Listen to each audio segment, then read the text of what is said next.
So everyone, कैसे हैं आप सब।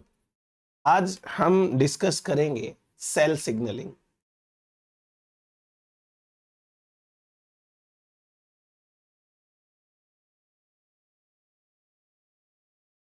पहले तो चलिए डिस्कस करते हैं कि सेल सिग्नलिंग क्या होती है। एक जनरल इंट्रोडक्शन लेंगे हम, उसके बाद में हम एक एक करके इंपॉर्टेंट जितनी भी सिग्नलिंग है उनको पढ़ेंगे। फर्स्ट ऑफ ऑल, हमें यह पता होना चाहिए कि सिग्नलिंग कहेंगे किसे। What is signalling.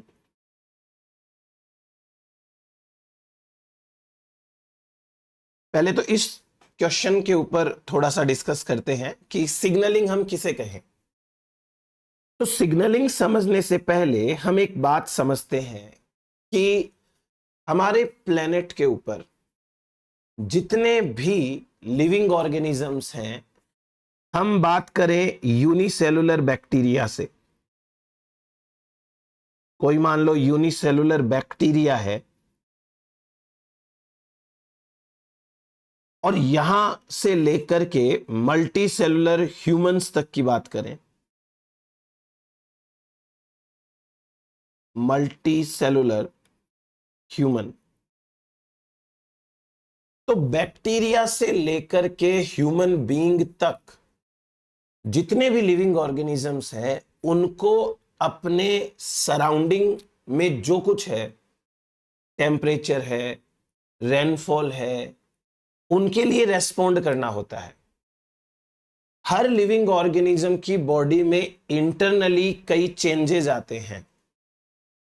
हर एक लिविंग ऑर्गेनिज्म के लिए सरवाइव करने के लिए सबसे जरूरी यह है कि वो एप्रोप्रिएट टाइम के ऊपर एप्रोप्रिएट डिसीजन ले, फंक्शन करे। अगर किसी प्रोटीन की जरूरत है तो वो उसी टाइम पे बनना चाहिए, अगर किसी हार्मोन की जरूरत है तो वो उसी टाइम पे बनना चाहिए। अगर ये सारी चीजें कोऑर्डिनेटेड वे में नहीं चलेगी तो कोई ऑर्गेनिज्म सरवाइव नहीं कर पाएगा। लेट सपोज कि किसी ऑर्गेनिज्म की सराउंडिंग में टेम्परेचर बढ़ जाता है, तो उसे एक तरीके का टेम्परेचर स्ट्रेस आया, और अगर टेम्परेचर स्ट्रेस के दौरान उसकी बॉडी में एचएसपीज का सिंथेसिस नहीं हुआ, हीट शॉक प्रोटीन्स है उनका सिंथेसिस नहीं हुआ, तो ये ऑर्गेनिज्म तो मर जाएगा। तो सबसे जरूरी चीज क्या हो गई कि सही टाइम पर सही रेस्पॉन्स दिया जाना चाहिए। ये रेस्पॉन्स सेलुलर लेवल पे आता है। तो जैसे कोई भी रेस्पॉन्स देना है सेलुलर लेवल के ऊपर, एक सेल है, उसे जरूरत है एक प्रोटीन बनाने की, तो उसे उस समय प्रोटीन बनाना चाहिए। एक सेल है, उसे हो सकता है कि अपने बॉडी के बाहर, अपने सेल मेम्ब्रेन के बाहर कोई चीज एक्सक्रीट आउट करनी है, तो उसे एक्सोसाइटोसिस कर देनी चाहिए। यदि सेल को जरूरत है किसी एक्स प्रोटीन को रिप्रेस करने की, तो उसे रिप्रेस कर देना चाहिए। ये सभी चीजें कहलाती है रेस्पॉन्स, और रेस्पॉन्सेज आते हैं सेलुलर लेवल के ऊपर, सेलुलर लेवल। तो रेस्पॉन्स के लिए जो प्रोसेस अपनाई जाती है उसे सिग्नलिंग बोल सकते हैं अपन। रेस्पॉन्स के अलावा कई बार सेल को कम्युनिकेट करना पड़ता है, कम्युनिकेशन। इसका मतलब यह हुआ कि एक सेल है, सेल ए, ये मान लीजिए सेल ए है, इसको रेस्पॉन्स नहीं देना है, इसका कोई काम नहीं है, काम है सेल बी का, लेकिन सेल बी को रेस्पॉन्स देना आता नहीं है, उसके पास में ऐसे कमांड्स नहीं आए हैं कि वो रेस्पॉन्स दे। तो सेल ए क्या करेगी, सेल ए सिग्नल मॉलिक्यूल्स प्रोड्यूस करेगी। ये सिग्नल मॉलिक्यूल एक कमांड की तरह कार्य करता है, और ये सिग्नल मॉलिक्यूल जाएगा सेल बी के पास, तो सेल बी के पास इसके रिसेप्टर होने चाहिए, रिसेप्टर पे जाके बाइंड होगा, तब जाके सेल बी कोई रेस्पॉन्स दे पाएगी। तो हम ये कह सकते हैं कि अगर सेल बी को रेस्पॉन्स देना है तो पहले उसे सेल ए का कमांड मानना पड़ेगा। इसे कहते हैं कम्युनिकेशन। तो ये सेल जो है वो कम्युनिकेट करेंगी। कम्युनिकेशन के लिए भी सिग्नलिंग बहुत जरूरी है। इसके अलावा बहुत सारी ऐसी चीजें हैं जिनके अंदर सिग्नलिंग जरूरी होती ही होती है। तो सिग्नलिंग क्या है? सिग्नलिंग एक तरीके का वे ऑफ कम्युनिकेशन बोल सकते हैं, वे ऑफ कम्युनिकेशन। हम चाहें तो सिग्नलिंग को बोल सकते हैं way to respond, way to respond, किसी चीज को रेस्पॉन्ड करना, यह भी सिग्नलिंग कहलाता है। अब ये तो बात हो गई छोटी सी सिग्नलिंग की। उसके बाद हम बात करते हैं कि सिग्नलिंग के लिए मिनिमम रिक्वायरमेंट क्या है। तो मिनिमम रिक्वायरमेंट की बात करें हम, मिनिमम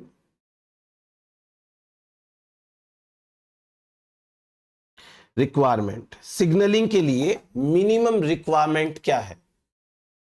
तो सिग्नलिंग होने के लिए मिनिमम रिक्वायरमेंट होती है एक ऐसे मॉलिक्यूल की जो सिग्नल कहलाता है, signal molecule.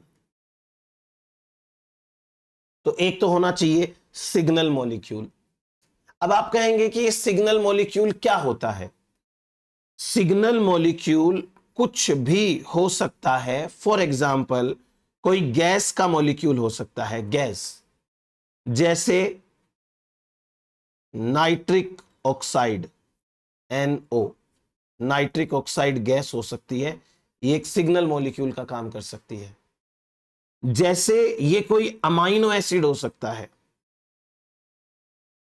Amino acid, simple amino acid जैसे एस्पार्टेट, ग्लूटामेट, ठीक है, ये अमाइनो एसिड सिग्नल मॉलिक्यूल हो सकते हैं। कोई प्रोटीन हो सकता है, प्रोटीन हो सकता है।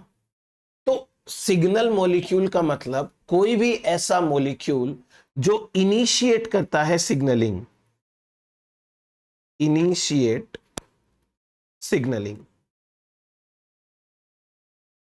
तो ये तो हो गई बात सिग्नलिंग मॉलिक्यूल की। दूसरी मिनिमम रिक्वायरमेंट में आती है कम से कम एक रिसेप्टर,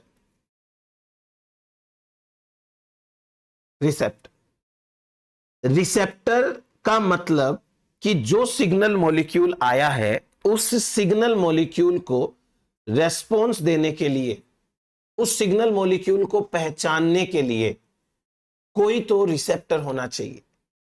एक सिंपल सा एग्जांपल समझो कि आप आवाज लगा रहे हो और कोई आपकी आवाज सुनने वाला ही नहीं है, तो आप आवाज लगा क्या रहे हो, किसे लगा रहे हो, इससे वापस कोई रेस्पॉन्स आने वाला नहीं है। तो सिग्नल मॉलिक्यूल यदि है तो कम से कम उस सिग्नल को सुनने वाला तो चाहिए कोई, तभी तो जाकर वो अपना काम कर पाएगा। उसे कहते हैं रिसेप्टर। अब फिर बात आती है कि रिसेप्टर बाय नेचर क्या होते हैं।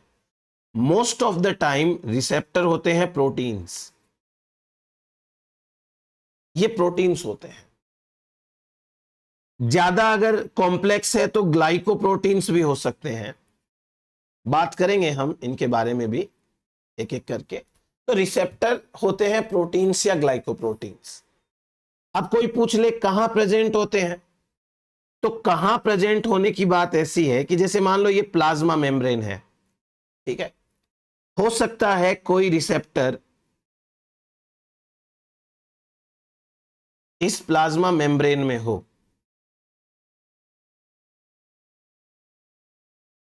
जैसे ये प्लाज्मा मेम्ब्रेन है, इसमें कोई रिसेप्टर है, इसे कहेंगे trans membrane receptor.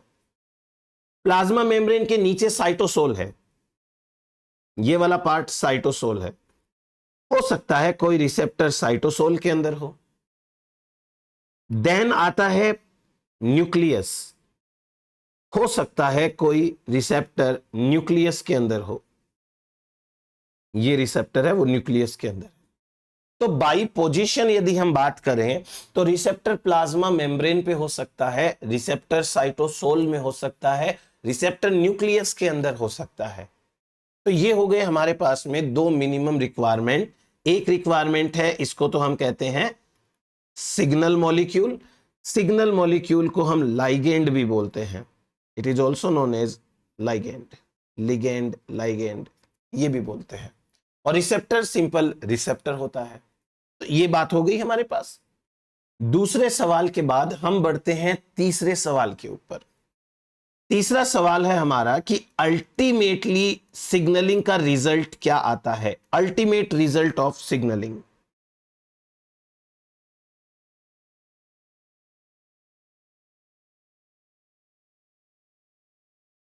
Ultimate result of signalling. तो अल्टीमेट रिजल्ट क्या आता है सिग्नलिंग का, वो आप गौर करो। कभी भी कोई भी सिग्नलिंग पढ़ते हो तो most of the time signalling का रिजल्ट आता है कोई ना कोई प्रोटीन का फॉर्मेशन। प्रोटीन बोल दीजिए या एंजाइम बोल दीजिए, प्रोटीन या एंजाइम सिंथेसिस, ये है एक सिग्नलिंग का अल्टीमेट रिजल्ट। या तो कोई प्रोटीन बनेगा या कोई एंजाइम बनेगा। ये प्रोटीन या एंजाइम होगा, इससे कोई फंक्शन निकल के आएगा वो अलग बात है, बट एक प्रोटीन बनना हर सिग्नलिंग के अंदर जरूरी है।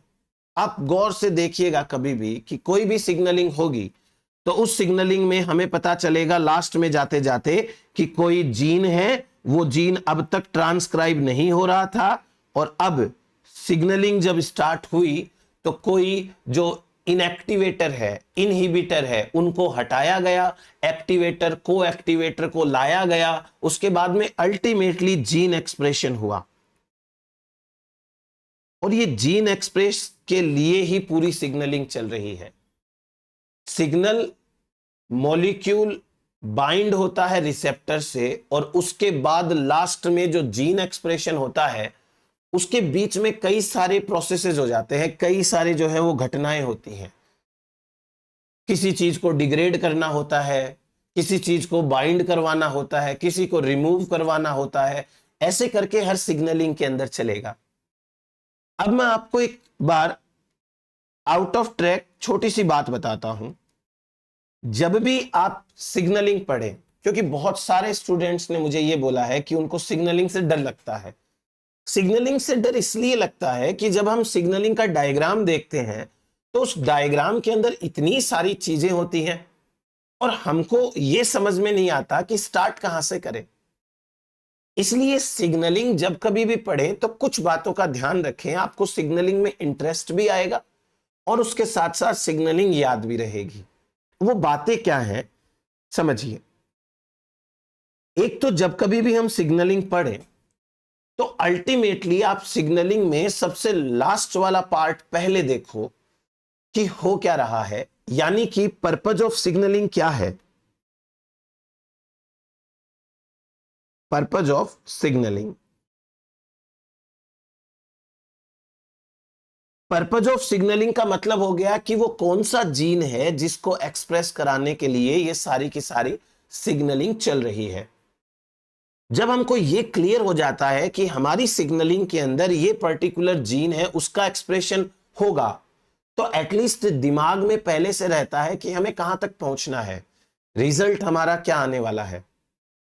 उसके बाद में ये देखो कि जो पर्टिकुलर सिग्नलिंग है, जो प्रोटीन बनना चाहिए या जो जीन का एक्सप्रेशन होना चाहिए, उस जीन के साथ में दिक्कत क्या है।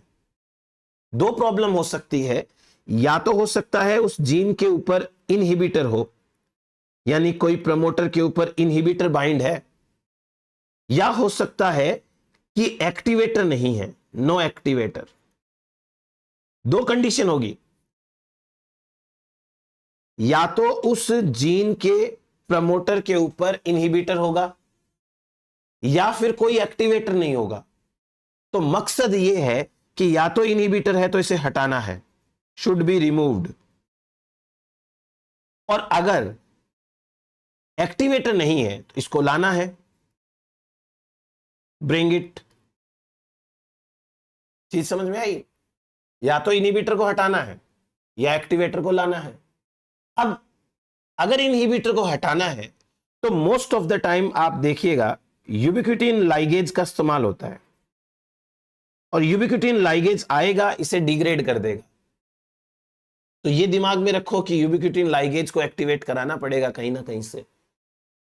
देन अगर एक्टिवेटर नहीं है तो ये सोचना है कि ये एक्टिवेटर है कहां, साइटोसोल में है या फिर ऑलरेडी न्यूक्लियस के अंदर है। अगर ऑलरेडी न्यूक्लियस में है तो इस एक्टिवेटर को लाने वाला मॉलिक्यूल वो साइटोसोल के अंदर होगा, तो पहले उसको न्यूक्लियस में लाओ और न्यूक्लियस के अंदर जो एक्टिवेटर है उसे बाइंड कराओ प्रमोटर से। या फिर जो साइटोसोल के अंदर बैठा हुआ है एक्टिवेटर उसको पहले न्यूक्लियस के अंदर भेजो, ये आपको करना ही पड़ेगा। एंड देन ये जो एक्टिवेटर है उसको भी एक्टिवेट कराने के लिए किसी ना किसी दूसरे मॉलिक्यूल की जरूरत पड़ेगी। ओवरऑल मैं ये कहना चाह रहा हूं कि जब कभी भी आप सिग्नलिंग पढ़ें तो एक बार उल्टा पढ़ें उसको, कि जीन है इसको एक्सप्रेस कराना है, क्यों एक्सप्रेस नहीं हो रहा, अच्छा इनहिबिटर बैठा है तो इसको रिमूव कराना है, यूबिक्विटिन लाइगेज आएगा, यूबिक्विटिन लाइगेज एक्टिवेट क्यों नहीं हो रहा है, उसको एक्टिवेट कराने के लिए कोई ना कोई चाहिए। ऐसे करते करते आप अल्टीमेटली उल्टी डायरेक्शन में पढ़कर पहुंच जाओगे रिसेप्टर तक। यकीन मानो सरल तरीका है ये। एक तो हो गया ये चीज, और दूसरा हर एक अच्छी बुक के अंदर आपको जब कभी भी सिग्नलिंग पढ़ने को मिलती है तो स्टेप्स के अंदर नंबरिंग जरूर दी जाती है। आप भी आदत डालें नंबरिंग डालने की, नंबरिंग जरूर डालें।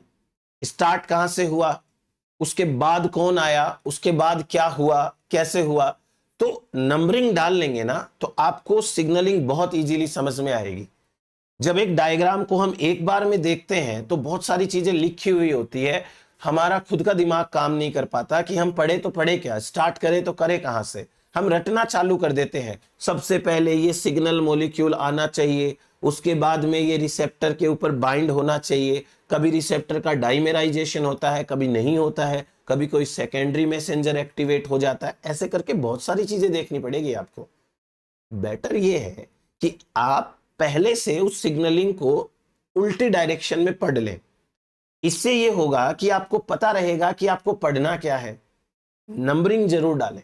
चलिए, इतनी बात करने के बाद अब हम बात करते हैं सिग्नलिंग के बारे में। अब प्रॉपर तरीके से थोड़ा टॉपिक है वो स्टार्ट कर लेते हैं। सो हम डिस्कस कर रहे हैं सिग्नलिंग। सिग्नलिंग का मतलब हो जाता है कि एक तरीका रेस्पॉन्ड करने का, द वे टू रेस्पॉन्ड। अब ये जो सिग्नलिंग करने का तरीका है इसको ब्रॉडली डिवाइड किया गया है दो तरीकों में, दो मेथड्स में। पहला मेथड होता है direct signalling,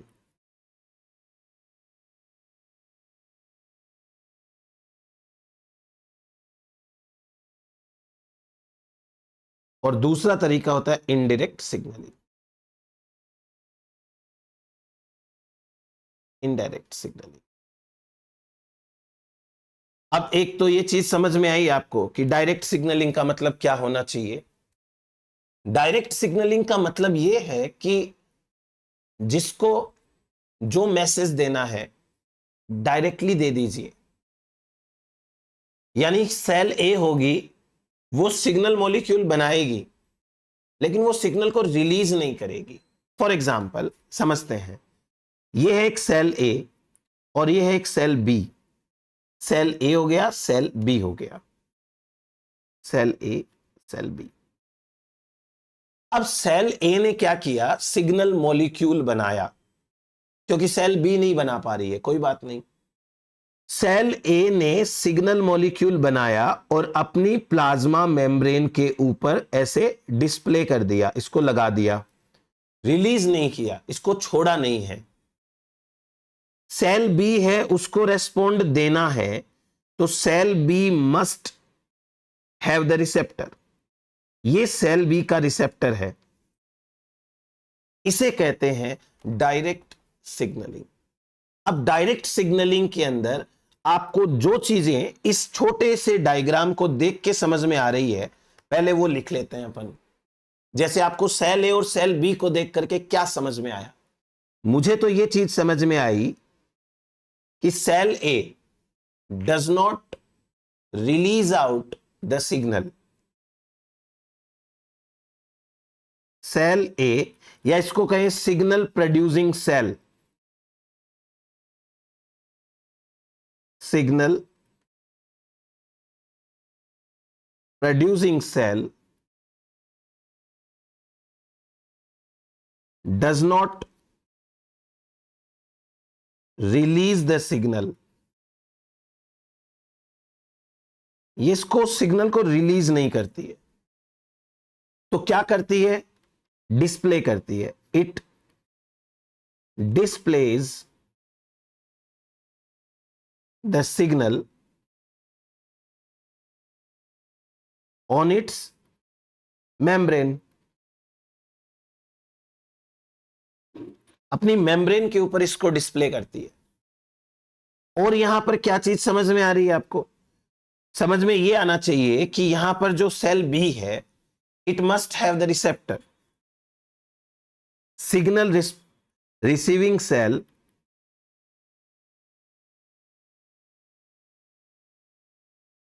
signal receiving cell must have the signal, तो सिग्नल रिसीविंग सेल है, उसके पास सिग्नल होना चाहिए। अभी यहां डायग्राम देख करके यह बात भी क्लियर हो रही है कि यहां पर फिजिकल कांटेक्ट हो रहा है सेल टू सेल का, फिजिकल कांटेक्ट और direct contact, direct contact of cells. Physical contact या डायरेक्ट कांटेक्ट है वो यहां पे सेल का हो रहा है। क्लियर? एक और चीज, यहां पर जो सिग्नल मॉलिक्यूल्स एंड रिसेप्टर्स है, उनकी कॉन्सेंट्रेशन ज्यादा होनी चाहिए ना। कल को सेल है वो अलग डायरेक्शन में सिग्नल बना रही है, और जो सेल बी है उसका रिसेप्टर अलग है। मान लो रिसेप्टर इस डायरेक्शन में है और सिग्नल इस डायरेक्शन में बन गया, तो इसका तो क्या फायदा होगा? बेटर क्या होना चाहिए कि सेल ए हर तरफ सिग्नल मॉलिक्यूल बनाए। अगर सेल ए हर तरफ सिग्नल मॉलिक्यूल बनाएगी तो सेल बी जो होगी वो कहीं से भी इसको कांटेक्ट कर पाएगी। तो साथ ही साथ सेल बी की जिम्मेदारी भी ये बनती है कि ये भी हर तरफ से रिसेप्टर बनाए। इसका मतलब रिसेप्टर और सिग्नल दोनों की कॉन्सेंट्रेशन है वो ठीक ठाक होनी चाहिए। तो एक पॉइंट और ये हो जाता है हमारे पास में कि concentration of signal and receptor, concentration of signal and receptor must be high. बस ये हो गया हमारे पास में सेल के डायरेक्ट सिग्नलिंग के बारे में कुछ बातें। अभी अगर अपन एग्जाम्पल की बात करें, कुछ एग्जाम्पल, बाकी तो अपन डिटेल में बाद में एक एक करके सिग्नलिंग पढ़ेंगे तब पढ़ लेंगे।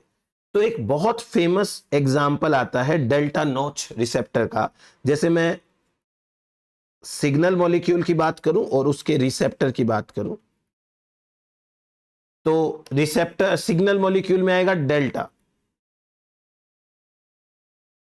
डेल्टा, और रिसेप्टर का नाम है नॉच, डेल्टा नॉच रिसेप्टर। ऐसे ही एक और रिसेप्टर सिग्नल होता है लैग 2, सी एलिगेंस के अंदर मिलेगा लैग 2, और इसका जो रिसेप्टर है वो है लिन 12। ये हो गया एक और। एक होता है फाज, फाज रिसेप्टर सिग्नल, और इसका जो रिसेप्टर होता है वो होता है डेथ रिसेप्टर, डेथ रिसेप्टर। तो ये इसके रिसेप्टर का नाम हो गया। देन उसके बाद जक्स्टाक्राइन इंटरेक्शन जो होती हैं वो भी डायरेक्टली ही होती है। वेल, इतने बहुत है हमारे पास में। तो ये तो बात हो गई हमारे पास इन डायरेक्ट सिग्नलिंग के बारे में। अब हम बात करते हैं इनडायरेक्ट सिग्नलिंग की। इनडायरेक्ट सिग्नलिंग के अंदर क्या होना चाहिए? सिंपल सोच के देखिए, यहां डायरेक्ट कांटेक्ट तो करवाना ही नहीं है। यहां पर एक सेल होगी, सेल ए, जिसकी जिम्मेदारी है सिग्नल मॉलिक्यूल बनाना, और उसके बाद में ये होगी सेल बी, जिसकी जिम्मेदारी है उसको रेस्पॉन्ड करना। अभी हमको यहां पर वैरायटी ऑफ सिग्नलिंग देखने को मिलेगी, जैसे सेल ए है और सेल ए ने क्या किया, सिग्नल मॉलिक्यूल्स बनाए, ये है सिग्नल मॉलिक्यूल्स। सेल ए क्या करेगी, इन सिग्नल मॉलिक्यूल्स को बाहर रिलीज कर देगी, आउटसाइड ऑफ इटसेल्फ रिलीज कर दिया, ये सिग्नल मॉलिक्यूल रिलीज हो गए। अभी सेल बी की जिम्मेदारी है कि उसके पास में रिसेप्टर होने चाहिए, और ये सेल सिग्नलिंग मॉलिक्यूल्स बी के रिसेप्टर के पास आ जाएंगे, यहां बाइंड हो जाएंगे। अभी हम पढ़ेंगे कि ये रिसेप्टर कहां होना चाहिए, मेम्ब्रेन पे होना चाहिए, साइटोसोल में होना चाहिए, न्यूक्लियस में होना चाहिए, वो अलग बात है। ऐसा भी हो सकता है कि सेल ए है, उसके पास खुद के पास ही रिसेप्टर है, खुद ही सिग्नल बना रही है, खुद के पास ही रिसेप्टर है, तो वो तो अलग बात हो गई। बट यहां हमारे पास में अब क्या हो गया, दो सेल हैं जिन्होंने आपस में कांटेक्ट नहीं किया।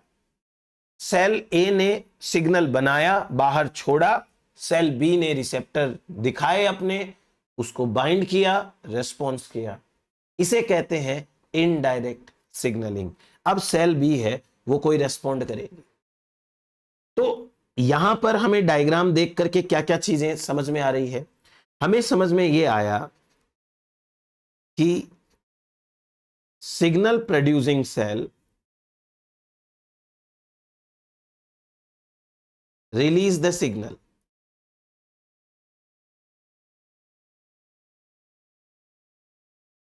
ये रिलीज कर रही है सिग्नल को, क्लियर। अभी सिग्नल प्रोड्यूसिंग सेल अगर इसको रिलीज कर रही है, तो सेल बी के पास में रिसेप्टर होंगे, जो उसके पास में हो सकती है या दूर हो सकती है, वो रेस्पॉन्ड करेगी। देन इसे कहते हैं इनडायरेक्ट सिग्नलिंग। यहां पे दो sales do not physically contact,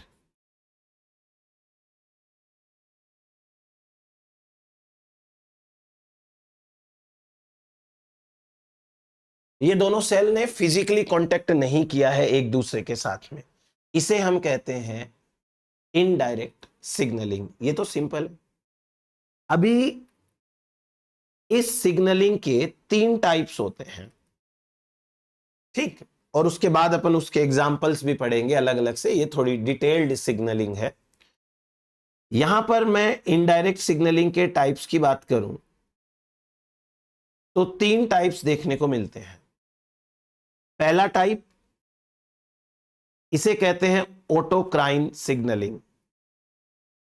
autocrine, autocrine जैसा आपको नाम से समझ में आ रहा है, ऑटो खुद ही सिग्नल बनाएगी, खुद ही रिसेप्टर रखेगी, यानी अपने आप से ही बात कर रही है एक सेल, अपने आप को कम्युनिकेट कर रही है एक सेल, अपने आप को रेस्पॉन्ड दे रही है एक सेल, इसे कहते हैं ऑटोक्राइन सिग्नलिंग। दूसरी सिग्नलिंग एक होती है, इसे कहते हैं पैराक्राइन, पड़ोसी को सिग्नल देना। तो पैराक्राइन सिग्नलिंग के अंदर क्या होता है, जो नेबरिंग सेल है, नियर बाई सेल है, उससे बात की जाती है, उसके साथ में कम्युनिकेट किया जाता है, उसे कहते हैं paracrine signalling, simple. Then signalling का सबसे वेल डेवलप्ड और सबसे फेमस तरीका जो आता है, वो आता है एंडोक्राइन सिग्नलिंग का। तीसरा है एंडोक्राइन, लॉन्ग डिस्टेंस सिग्नलिंग है, दूर तक सिग्नल मॉलिक्यूल्स हैं उनको ले जाया जाता है, इसे कहते हैं एंडोक्राइन सिग्नलिंग। सबकी अपनी अपनी इंपॉर्टेंस है, ऐसा हम नहीं कहेंगे कि ये पर्टिकुलर सिग्नलिंग ज्यादा अच्छी है या ये खराब है, नहीं। हमको हमारी बॉडी के अंदर तीनों टाइप की सिग्नलिंग देखने को मिलती है। इट सिंपली मीन्स कि तीनों टाइप की सिग्नलिंग जरूरी है। एक भी सिग्नलिंग में दिक्कत हुई तो ऑर्गेनिज्म सरवाइव नहीं कर पाएगा, क्योंकि अल्टीमेटली सेल को क्या करना है उसे खुद को नहीं पता होता। उसे मैसेज दिए जाते हैं, सिग्नल दिए जाते हैं, जिनको वो रेस्पॉन्ड करती है। तो सबसे सिंपल बात यही है कि सिग्नलिंग होना जरूरी है। अब हम आज क्या करेंगे, एक एक करके इन तीनों टाइप की सिग्नलिंग का इंट्रोडक्शन लेंगे, एंड देन हम बाद में हर टाइप के इंपॉर्टेंट सिग्नल्स, उनसे रिलेटेड क्वेश्चंस, उनसे रिलेटेड सारी बातें डिटेल में पढ़ने वाले हैं। तो चलिए स्टार्ट करते हैं ऑटोक्राइन सिग्नलिंग के साथ।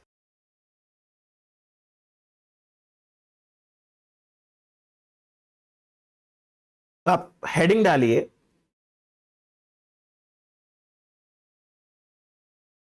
Autocrine signalling.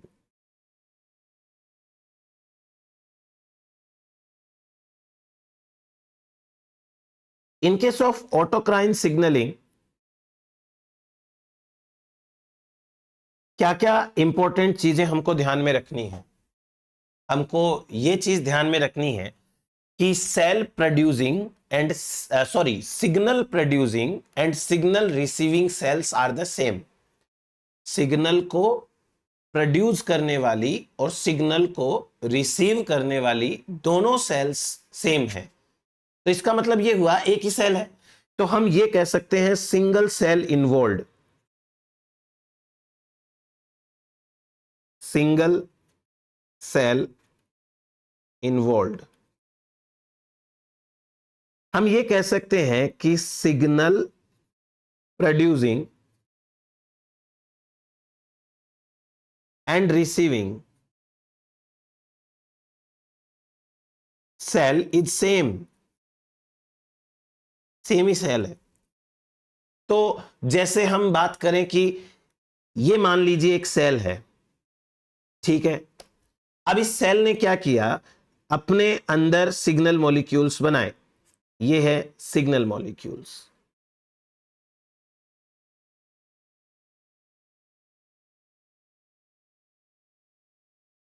ये सिग्नल मॉलिक्यूल्स इसने रिलीज किए बाहर,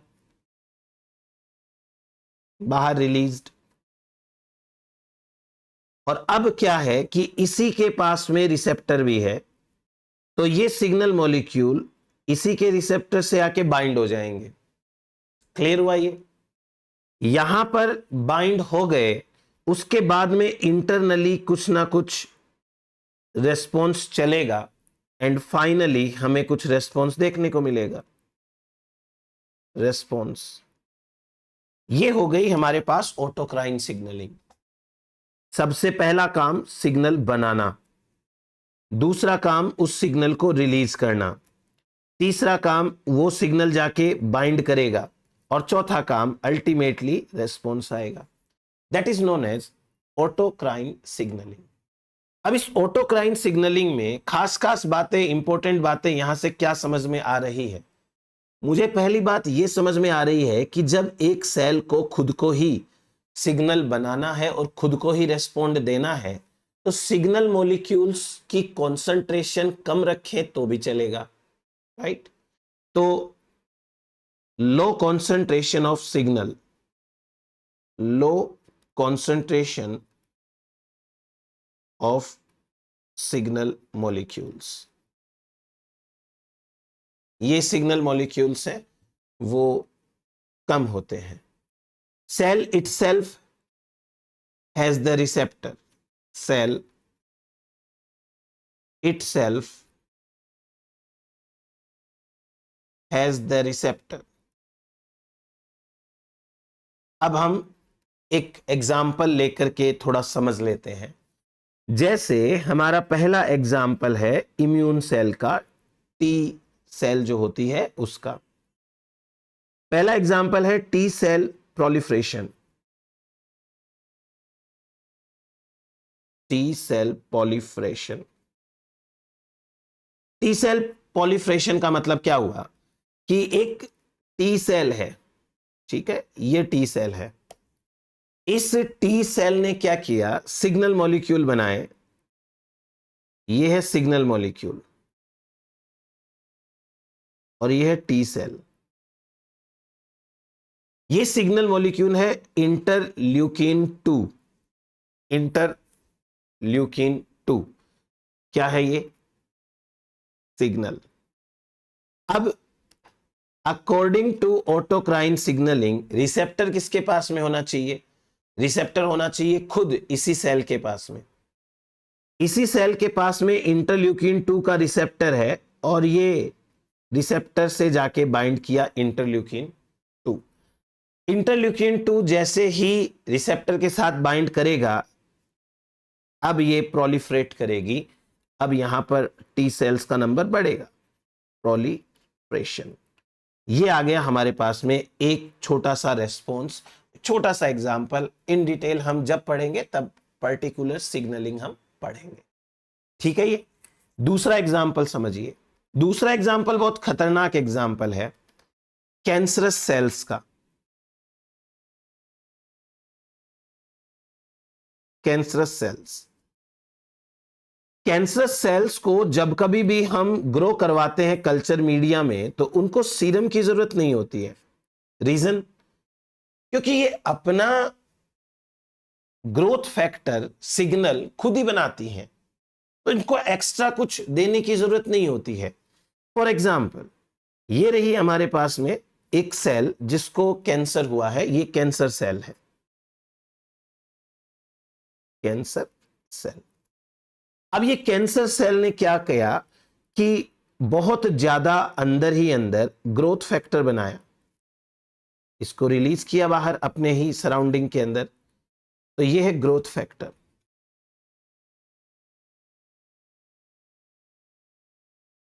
और ये जो ग्रोथ फैक्टर है, ये ग्रोथ फैक्टर अभी सिग्नल का काम करेगा, ये सिग्नल है। इस ग्रोथ फैक्टर के रिसेप्टर खुद के पास में ही है, यहीं पर इसके रिसेप्टर है। रिसेप्टर से जाकर के ये बाइंड कर गया। जब रिसेप्टर के साथ जाके बाइंड करेगा तो अभी ये ग्रोथ होगी, यानी डिवीजन होंगे, यानी कि ये सेल है वो बार बार डिवाइड करेगी और बहुत ज्यादा नंबर बढ़ेगा इसका। ये है कैंसरस सेल्स के बारे में, जो कि ऑटोक्राइन सिग्नलिंग का one of the best example जो है वो हम मान सकते हैं। तो कभी भी इनको एक्स्ट्रा कुछ सीरम देने की जरूरत नहीं पड़ती है। एक और एग्जाम्पल पढ़ते हैं। एक एग्जाम्पल है quorum sensing in bacteria.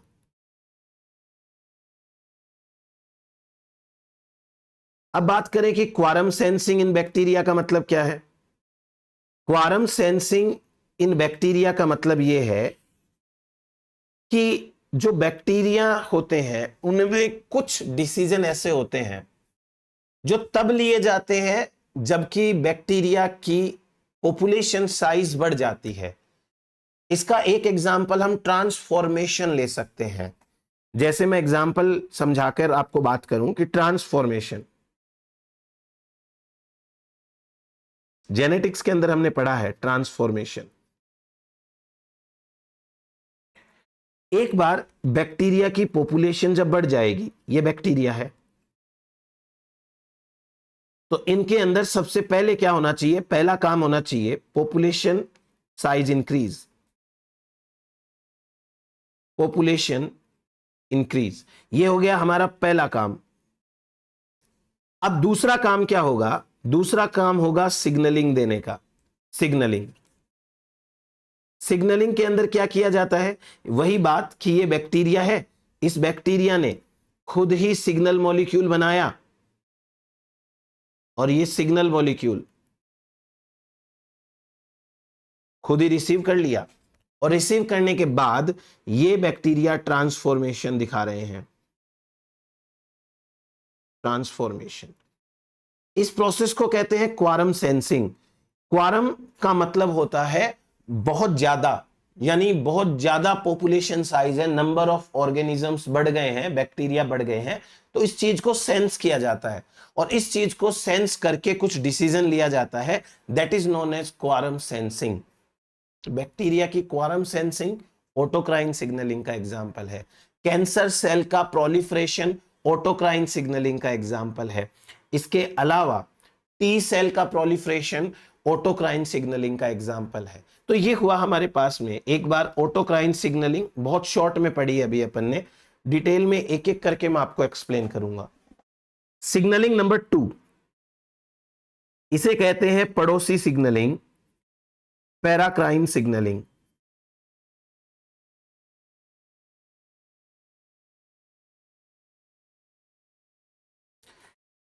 In case of paracrine signalling बस सेल पास में होनी चाहिए, पास में यदि सेल होगी तो उसे पैराक्राइन सिग्नलिंग कहेंगे। इसका दूसरा नाम है लोकल सिग्नलिंग। इसका एक और नाम है adjacent cell signaling, adjacent cell signaling. तो local signaling, adjacent cell signaling, ये सब इसी के नाम है। ठीक है, तो अब हम बात करते हैं कि किस तरीके से हमें ये सिग्नलिंग देखनी है। इस सिग्नलिंग के अंदर होता क्या है कि एक सेल है, ये सेल ए, और एक सेल है सेल बी। ये है सेल ए और ये है सेल बी जो पास में ही प्रेजेंट है। सेल ए का जैसा काम है सिग्नल मॉलिक्यूल्स सिंथेसाइज करना, इसने बनाया signal molecule, then signal molecule को रिलीज करना, इसने रिलीज कर दिया। Cell B must have the receptor, अगर उसे रेस्पॉन्ड करना है तो ये सिग्नल मॉलिक्यूल जाके बाइंड हो गया। अभी इसके अंदर चलेगा एक अच्छा सा रेस्पॉन्स, और फाइनली उस रेस्पॉन्स को हम स्टडी कर सकते हैं। That is simply paracrine signalling. अभी जो पैराक्राइन सिग्नलिंग है, उस सिग्नलिंग की कुछ खास बातें हैं। फॉर एग्जाम्पल, ये जो सिग्नलिंग मॉलिक्यूल दिख रहे हैं, सिग्नलिंग मॉलिक्यूल्स, सिग्नलिंग मॉलिक्यूल्स की कॉन्सेंट्रेशन लो होती है, लो कॉन्सेंट्रेशन। क्योंकि पड़ोस वाली सेल को सिग्नलिंग देनी है तो बहुत ज्यादा सिग्नलिंग के मॉलिक्यूल्स नहीं होने चाहिए। दूसरा, ये सिग्नलिंग मॉलिक्यूल्स जो होते हैं अनस्टेबल टाइप के होते हैं, अनस्टेबल। अनस्टेबल नहीं है तो ये रीएब्जॉर्ब कर लिए जाते हैं, रीएब्जॉर्ब्ड। अनस्टेबल होंगे तो डिग्रेड कर दिए जाएंगे, और अगर ये डिग्रेड नहीं किए जा रहे हैं तो वापस जिस सेल ने बनाए हैं वही सेल वापस इनको ले लेगी अंदर। ये भी पॉसिबल हो सकता है इस सिग्नलिंग के अंदर। जब हम देखेंगे, आगे बढ़ेंगे, तब हम बात करेंगे। तो ये तो हो गया हमारे पास में सिग्नल मॉलिक्यूल के बारे में कुछ छोटी मोटी बातें।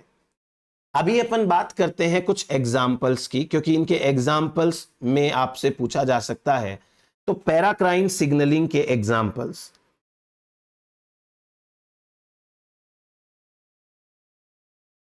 और इन एग्जाम्पल्स में हम सिग्नल मॉलिक्यूल की बात कर रहे हैं। तो जैसे एक एग्जाम्पल है प्रोस्टाग्लैंडिन।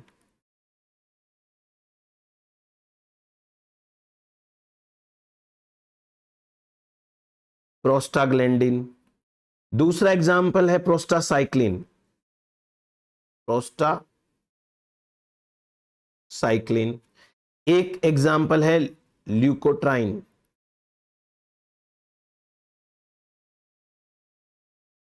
एक एग्जाम्पल है थ्रोम्बेक्सिन।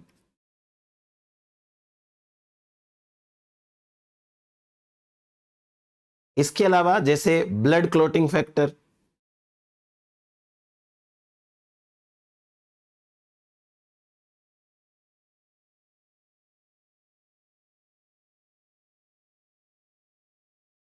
इसके अलावा एक है nitric oxide signalling, nitric oxide signalling. और जैसे different growth factors, growth factors. Growth factors के अंदर हम बात करें जैसे epidermal growth factor, EGF, EGF.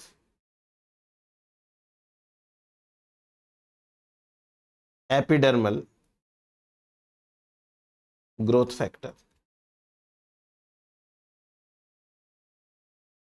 Epidermal growth factor, ये हो गया। उसके अलावा एक है नर्व ग्रोथ फैक्टर, एनजीएफ।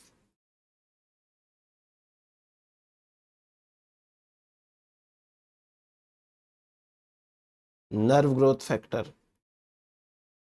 एक हो गया platelet derived growth factor, platelets derived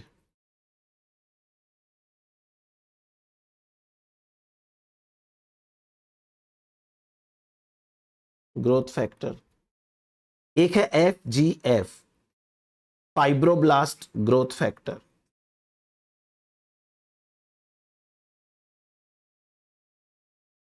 अगर आप किसी भी एग्जाम की प्रिपरेशन कर रहे हैं तो ऐसी चीजें जरूर याद रखें कॉम्पिटिटिव एग्जाम्स के अंदर, क्योंकि ये भी पूछा जा सकता है which of the following is the example of paracrine signalling, उस समय हम क्या कर लेंगे।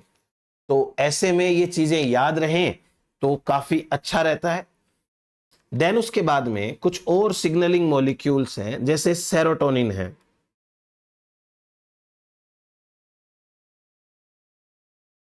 सेरोटोनिन,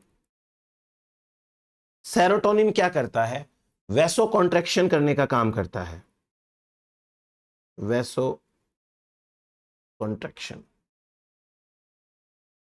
वैसो कॉन्ट्रैक्शन कैसे होगा, देखो जैसे मान लीजिए कि ये कोई ब्लड वेसल है, ठीक है, ये ब्लड वेसल है। इस ब्लड वेसल के मेम्ब्रेन के पास सटी हुई कुछ सेल्स हैं, एपिथेलियल सेल्स, और एपिथेलियल सेल्स में सिग्नलिंग चली, ठीक, ये सेल्स हैं, इन सेल्स के अंदर सिग्नलिंग चली, और इनमें से मान लो कि ये 3 सेल्स और ये 3 सेल्स में सिग्नलिंग चली, ठीक है। तो जब सिग्नलिंग चलेगी इन सेल्स के अंदर, तो जहां पर सिग्नलिंग हुई है वहां से ब्लड वेसल थोड़ी सी इस तरीके से कॉन्ट्रैक्ट हो जाएगी, ऐसे, इसे कहते हैं वैसो कॉन्ट्रैक्शन। ये सेल्स हैं बाकी,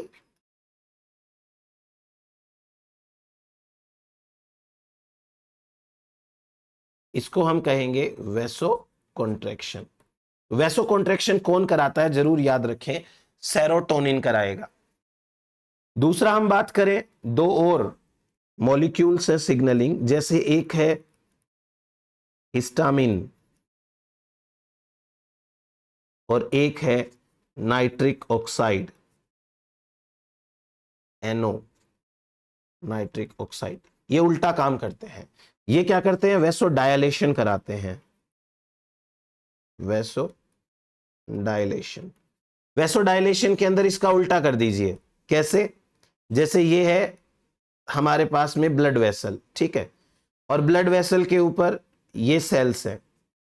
जिन सेल्स के अंदर सिग्नलिंग चलेगी वो सेल थोड़ी खुद रिलैक्स होगी, और खुद रिलैक्स होगी तो ब्लड वेसल का पासेज है वो बढ़ जाएगा। जैसे ये है हमारे पास में, और मान लो इन 3 सेल्स के अंदर सिग्नलिंग चली, नाइट्रिक ऑक्साइड किया, हिस्टामिन की सिग्नलिंग चली। तो जब कहीं पर डैमेज हो जाता है, डैमेज होने के बाद में ब्लड ज्यादा पहुंचाना जरूरी है किसी डैमेज्ड टिश्यू तक, तो उस समय हिस्टामिन काम आता है। नाइट्रिक ऑक्साइड भी काम आता है, सेल के अंदर ही बन जाता है, अमीनो एसिड्स को तोड़ करके आर्जिनिन से बन जाता है। तो इसमें क्या होगा, जहां सेल्स में सिग्नलिंग चली वो सेल खुद रिलैक्स होगी, तो ब्लड वेसल थोड़ी सी उस जगह से फूल जाएगी। फूल जाने का मतलब है पासेज बन जाएगा उसका। तो ये हो गई हमारे पास में vaso dilation and vaso contraction की एक छोटी सी मैकेनिज्म, जिसमें कुछ भी नहीं बताया मैंने आपको, डिटेल में बात करेंगे जब हम पर्टिकुलर सिग्नलिंग पढ़ेंगे, ठीक है। इसके बाद हम एक अच्छा एग्जाम्पल लेते हैं पैराक्राइन सिग्नलिंग का। पैराक्राइन सिग्नलिंग आपको देखने को मिलती है सिनेप्स के ऊपर। अब ये सिनेप्स क्या होते हैं,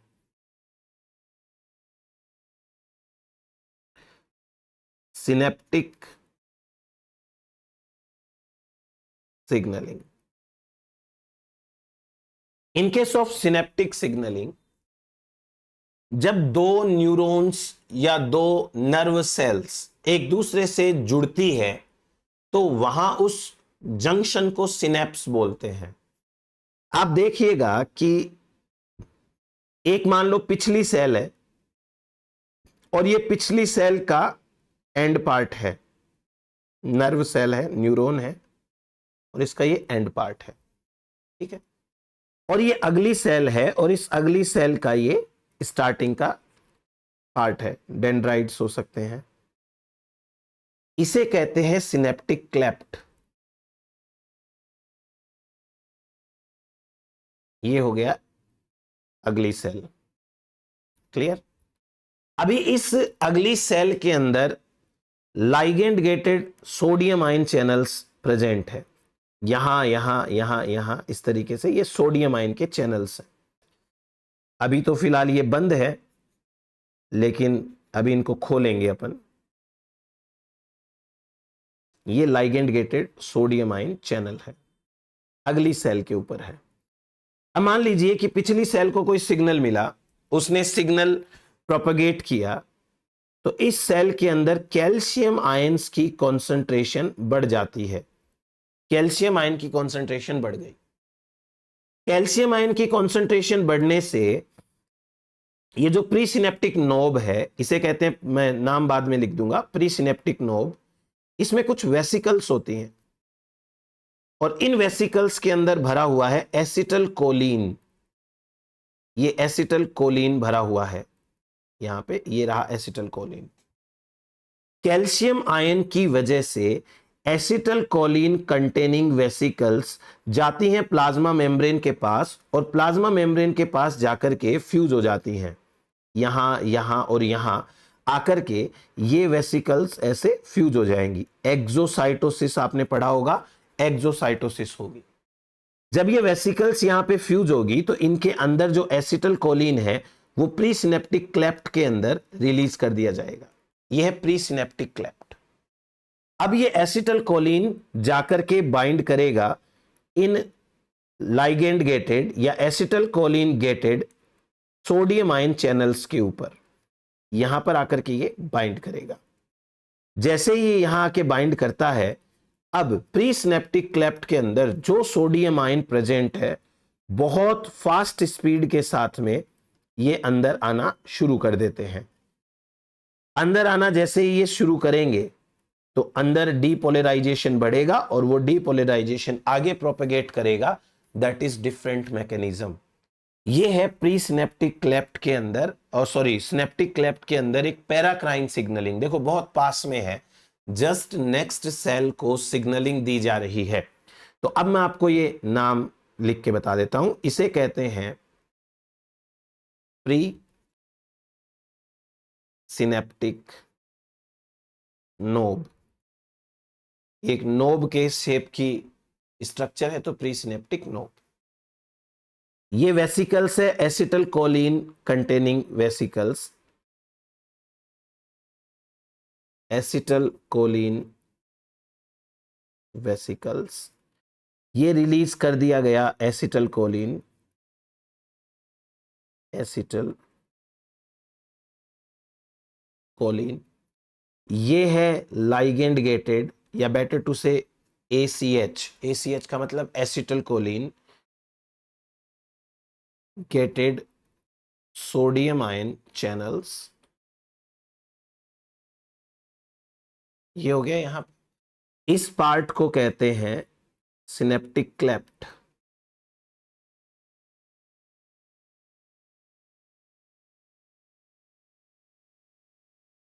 सिनेप्टिक क्लेफ्ट ये है post synaptic nerve, post synaptic nerve. तो जो सिनेप्टिक है इसके बेसिस पे, सिनेप्टिक से पहले है वो है प्री, और सिनेप्टिक के बाद में है वो है पोस्ट। तो पोस्ट सिनेप्टिक नर्व। अभी यहां पर जो एसिटल कोलिन होता है ना, वो बहुत कम समय के लिए अवेलेबल रहता है। फिर उसके बाद में एसिटल कोलिन एस्ट्रेज नाम का एक एंजाइम होगा वो इसको तोड़ देगा सबको, तब ये सिग्नलिंग बंद हो जाएगी। अपने को भी इतना डिटेल में जाना नहीं है, अपने को एक बार के लिए खाली आइडिया लेना है कि ये ऑटोक्राइन पैराक्राइन सिग्नलिंग क्या होती है। होपफुली ये चीज आपको समझ में आ रही है। अपन कंटिन्यू करेंगे सिग्नलिंग। फिर हम बात करते हैं नेक्स्ट सिग्नलिंग की, और ये नेक्स्ट सिग्नलिंग है एंडोक्राइन सिग्नलिंग।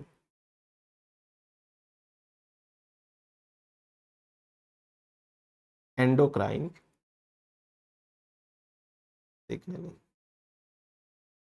एंडोक्राइन सिग्नलिंग है, लॉन्ग डिस्टेंस सिग्नलिंग बोल सकते हो, बेस्ट सिग्नलिंग बोल सकते हो।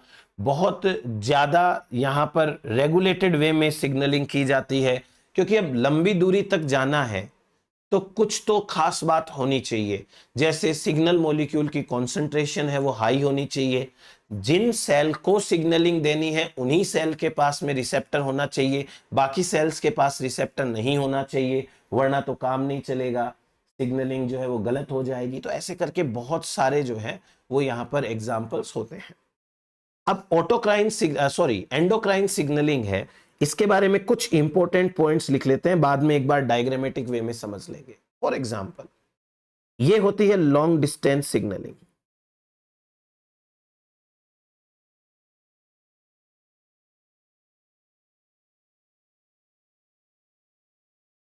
लॉन्ग डिस्टेंस सिग्नलिंग है, काफी दूर तक सिग्नलिंग दी जाएगी।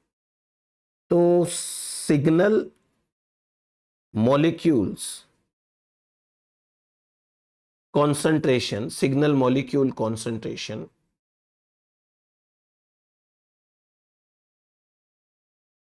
शुड बी हाई, ये बहुत ज्यादा होनी चाहिए सिग्नल मॉलिक्यूल की कॉन्सेंट्रेशन। अभी दो टाइप की सेल्स है यहां पे, बेस्ड अपॉन द प्रेजेंस और एब्सेंस ऑफ रिसेप्टर, क्योंकि ये लंबी डिस्टेंस पर सिग्नलिंग है। जैसे पिट्यूटरी ग्लैंड यहां से सिग्नल मॉलिक्यूल बनाएगी और वो हमारी बॉडी के पूरे पार्ट्स में जाएगा, हर तरफ। तो ऐसे में यदि हर किसी सेल के पास रिसेप्टर होगा तो कोई भी सेल रेस्पॉन्ड करने लग जाएगी, ये तो गलत बात है ना। इसलिए उसी सेल के पास रिसेप्टर होना चाहिए जिसको सिग्नलिंग करनी है। ऐसी सेल को बोलते हैं कॉम्पिटेंट सेल।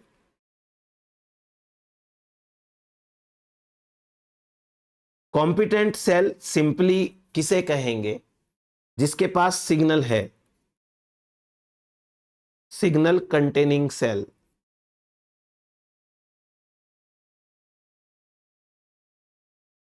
और जो सेल के पास सिग्नल नहीं है उसे कहेंगे नॉन कॉम्पिटेंट सेल या इनकॉम्पिटेंट सेल। इसके पास में सिग्नल नहीं है, no signal, sorry, receptor containing cell होगा, sorry sorry sorry, receptor containing cell, no receptor. तो दो टाइप की हमारे पास में सेल होनी चाहिए। देन उसके बाद में जो सिग्नल मॉलिक्यूल है वो स्टेबल होना चाहिए, stable signal molecule.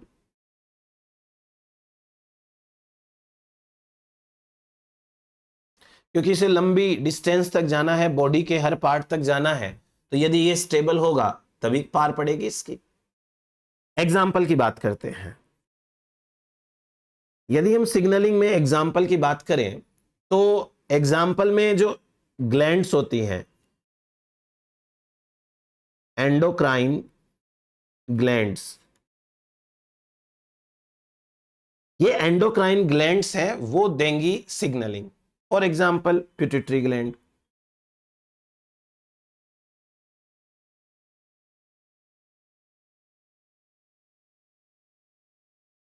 Pituitary gland, thyroid gland है, एड्रिनल ग्लैंड है, पेनक्रियाज है, अब बहुत सारी ग्लैंड्स हैं, कोई अंत नहीं है इनका।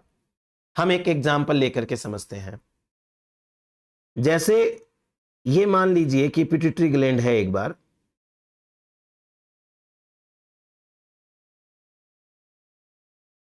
इस तरीके से पिट्यूटरी ग्लैंड से कोई हार्मोन रिलीज हुआ, सिग्नल मॉलिक्यूल ही बोलेंगे उसको अपन। ग्रोथ हार्मोन है, LH है, FSH है, इस तरीके के। अब LH FSH है वो ओवरी तक जाएंगे, तो पिट्यूटरी ग्लैंड कहां है और ओवरी की पोजीशन कहां है? काफी दूर है। पिट्यूटरी ग्लैंड के जस्ट पास में एक टफ्ट ऑफ कैपिलरी होता है, ब्लड कैपिलरीज का टफ्ट, गुच्छा, ये ब्लड कैपिलरीज हैं।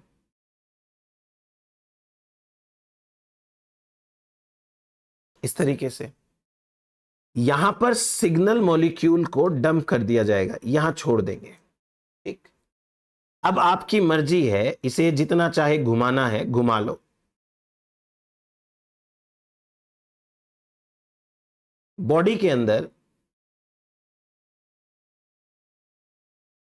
ब्लड वेसल्स जा रही हैं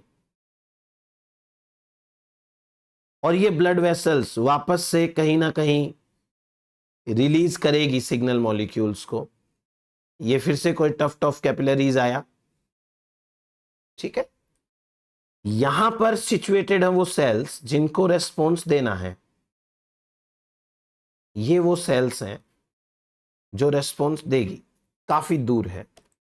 तो अभी ये सिग्नल मॉलिक्यूल चलता चलता ब्लड की हेल्प से इन सेल्स तक आएगा।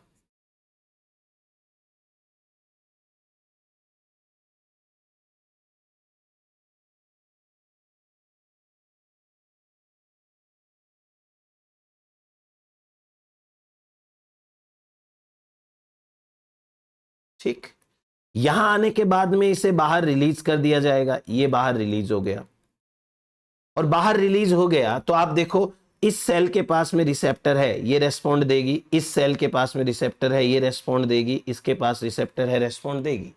तो ये सेल और ये सेल, ये है कॉम्पिटेंट सेल्स, क्योंकि इनके पास में रिसेप्टर है। और इस सेल से कोई रेस्पॉन्स नहीं आएगा, नो रेस्पॉन्स, क्योंकि इसके पास में रिसेप्टर नहीं है। तो इसे हम कहते हैं लॉन्ग डिस्टेंस सिग्नलिंग, या इसे हम कहते हैं सिंपल सा हमारा एंडोक्राइन सिग्नलिंग, जहां बहुत डिस्टेंस के ऊपर सिग्नल मॉलिक्यूल्स भेजे जाते हैं, वहां पर सिग्नलिंग होती है, रेस्पॉन्स आता है। क्लियर हुआ ये?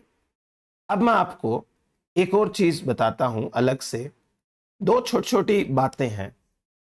जैसे एक होता है dissociation constant,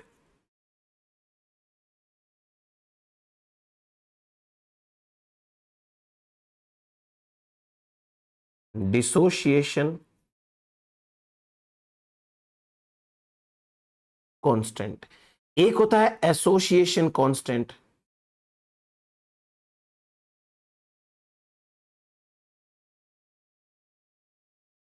dissociation constant and association constant, दो चीजें हैं, समझना जरा। नाम से समझ में आ रहा है ये कांस्टेंट है। इसको कहते हैं के डी, इसको कहते हैं के ए।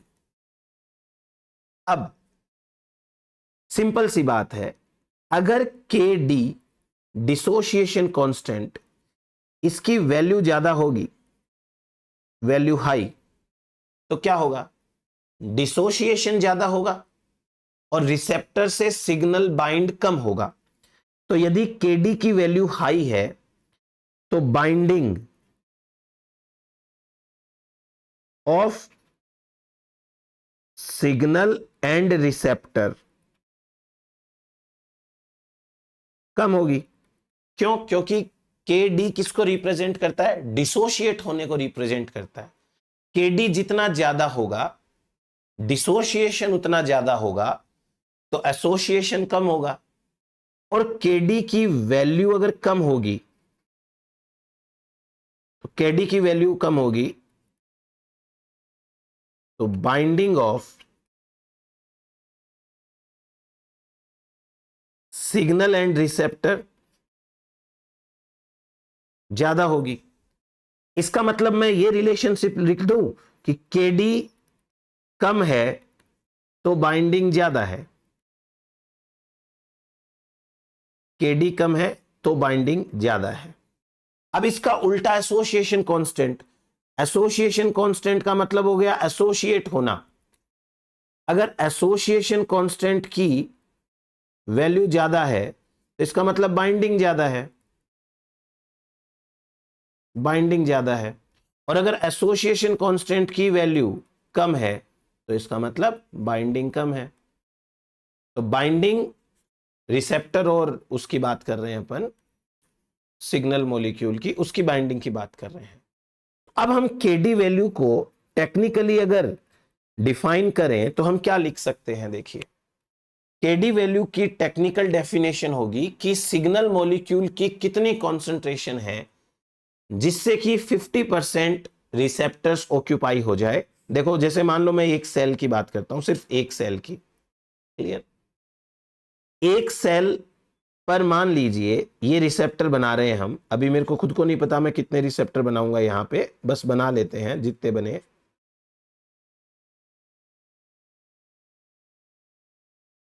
ये लो इतने बना लिए, कितने रिसेप्टर हुए ये, 1 2 3 4 5 6 7 8 9 10, 10 रिसेप्टर हो गए। अभी केडी का मतलब है कि यहां पर 5 receptors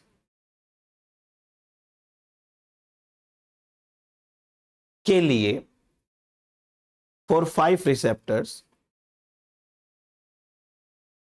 how much signal concentration is required,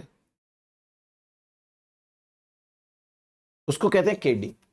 अब यह मत सोचना कि यहां पर 5 रिसेप्टर के लिए यदि हम 5 मॉलिक्यूल डाल दें, 1 2 3 4 5, तो यह हो जाएगा, नहीं।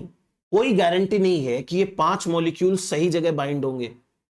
कल को इधर उधर आगे पीछे चले गए तो, कल को यहां आके अटक गया कोई मॉलिक्यूल तो जो बाइंड ही नहीं हो पा रहा है, इसलिए 5 से पार नहीं पड़ेगी।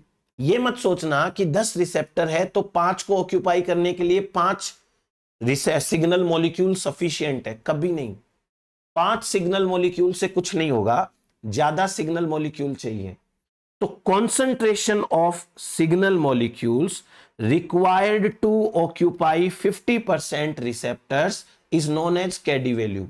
लिखिए ये, कॉन्सेंट्रेशन ऑफ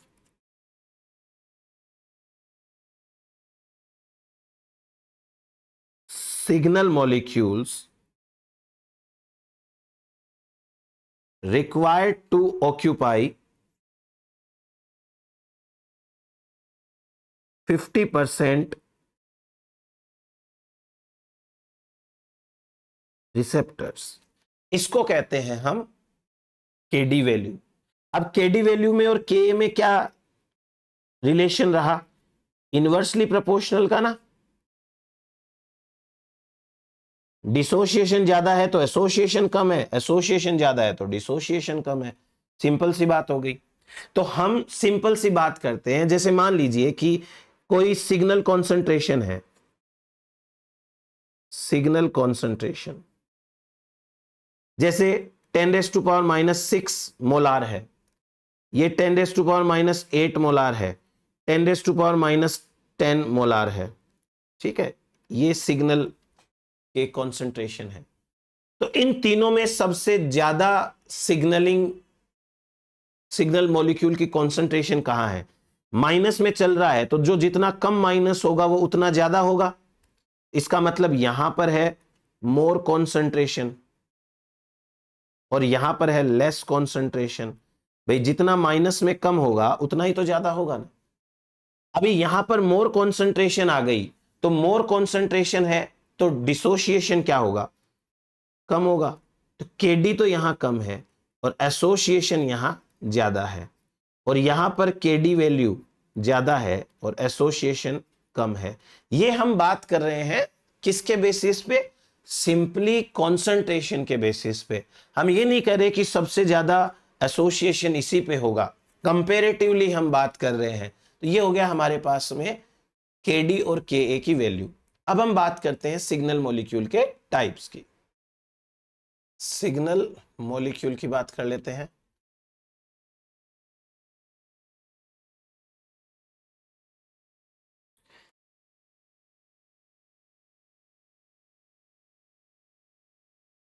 सिग्नल मॉलिक्यूल।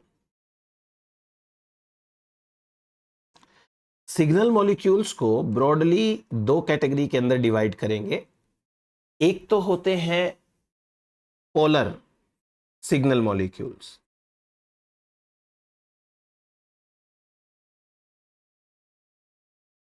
और दूसरे होते हैं non polar. Polar signal molecules और नॉन पोलर। जो पोलर सिग्नल मॉलिक्यूल्स होंगे वो हाइड्रोफिलिक होंगे, हाइड्रोफिलिक, और जो नॉन पोलर होंगे वो हाइड्रोफोबिक होंगे। तो ये हो गए हाइड्रोफोबिक। अब किसी भी सिग्नल मॉलिक्यूल के हाइड्रोफिलिक या हाइड्रोफोबिक होने से क्या होता है? एक सिग्नल मॉलिक्यूल का ये नेचर कि वो हाइड्रोफोबिक है या हाइड्रोफिलिक है, ये डिसाइड करेगा कि क्या वो प्लाज्मा मेम्ब्रेन या किसी सेल के ऑर्गेनेल की मेम्ब्रेन को क्रॉस कर पाएगा। और अब इस लेवल पर आने के बाद हमें इस पे ज्यादा चर्चा ना करते हुए ये समझना चाहिए कि जो पोलर है can not cross the plasma membrane, can not cross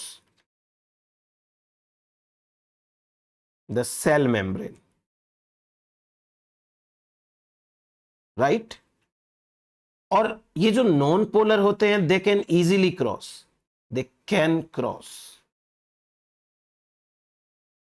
the plasma membrane. हां, यहां पर आपको एक्सेप्शंस देखने को मिलेंगे इतने अच्छे अच्छे कि कुछ ऐसे सिग्नल्स जो बाय नेचर हाइड्रोफिलिक है फिर भी उनके रिसेप्टर्स सेल के अंदर है, कुछ ऐसे जिनके हाइड्रोफोबिक होने के बावजूद भी सेल के बाहर उनके रिसेप्टर है, उनको बाहर से सिग्नलिंग कन्वे करनी पड़ती है। बट यूजुअली जो पोलर होते हैं उनके रिसेप्टर्स सेल के बाहर होते हैं।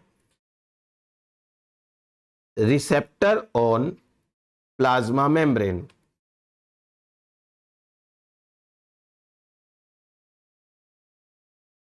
क्योंकि ये क्रॉस नहीं कर पाएगा ना, तो इसके रिसेप्टर कहां होंगे? प्लाज्मा मेम्ब्रेन के बाहर होंगे। यहां नॉन पोलर है, इसके रिसेप्टर होते हैं या तो साइटोसोल में, रिसेप्टर इन साइटोसोल, या होते हैं न्यूक्लियस के अंदर। रिसेप्टर साइटोसोल के अंदर या न्यूक्लियस के अंदर। इनको डायग्रामेटिक वे में समझ लें। जैसे ये कोई एक सेल है और जैसे ये भी कोई सेल है और इस सेल के अंदर एक न्यूक्लियस और मान लेते हैं, लेट सपोज कि ये न्यूक्लियस है, ठीक। अभी जो हम पोलर की बात कर रहे हैं, यहां पर रिसेप्टर है प्लाज्मा मेम्ब्रेन पे और सिग्नल मॉलिक्यूल बाहर प्रेजेंट है, तो बाहर से ही सिग्नलिंग देनी पड़ेगी ऐसे। फिर उसके बाद में इंटरनली भले ही चाहे कितनी भी सिग्नलिंग चलती रहे, बट सेल के बाहर से स्टार्ट होता है, ठीक है। अब बात करें अगर अपन इन रिसेप्टर्स की जो कि सेल के साइटोसोल में है, या तो रिसेप्टर यहां पर है या रिसेप्टर यहां पे है। This part is better known as cytosol and this is nucleus. So the receptor is basically present either in cytosol or in nucleus. वो सिग्नल मॉलिक्यूल के ऊपर है कि कौन सा वाला सिग्नल मॉलिक्यूल है। वेल, लेट सपोज कि ये कोई सिग्नल मॉलिक्यूल है ए, और इस ए सिग्नल मॉलिक्यूल का रिसेप्टर साइटोसोल में होता है, तो ये सिग्नल मॉलिक्यूल क्रॉस करेगा प्लाज्मा मेम्ब्रेन को, आएगा साइटोसोल में और यहां के बाइंड हो जाएगा। लेट सपोज कि किसी सिग्नल मॉलिक्यूल का रिसेप्टर है वो न्यूक्लियस में है, तो ये पहले तो प्लाज्मा मेम्ब्रेन क्रॉस करेगा, उसके बाद में यहां पर न्यूक्लियस क्रॉस करेगा मेम्ब्रेन को और यहां के बाइंड करेगा, and then it will start the signalling. यहां दोनों के दोनों जो हमारे पास में रिसेप्टर हैं, चाहे वो प्लाज्मा मेम्ब्रेन रिसेप्टर हो, चाहे वो न्यूक्लियस के अंदर या न्यूक्लियस के बाहर साइटोसोल में रिसेप्टर हो, यहां सिग्नलिंग के एड में जीन एक्सप्रेशन होता है। जीन का एक्सप्रेशन होना बहुत जरूरी है। क्लियर हुआ ये? नाउ एक एक करके हम बात करते हैं इन सिग्नल मॉलिक्यूल्स के बारे में। सबसे पहले हम ले लेते हैं नॉन पोलर वालों को, इजी है थोड़ा सा। Non polar signals.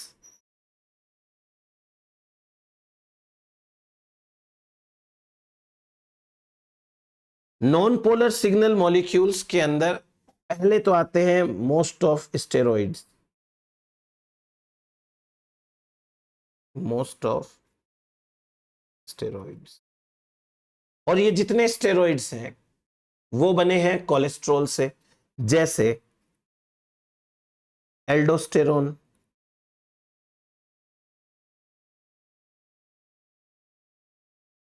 जैसे हम पढ़ लें टेस्टोस्टेरोन,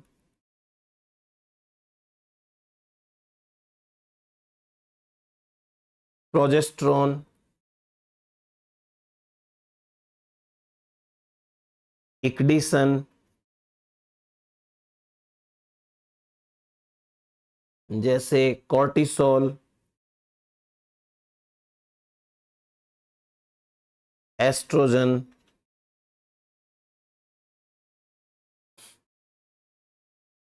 जैसे ग्लूकोकॉर्टिकॉइड,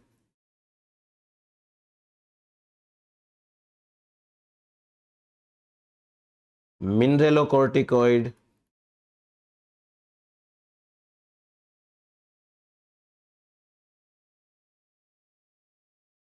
जैसे रेटिनोइक एसिड,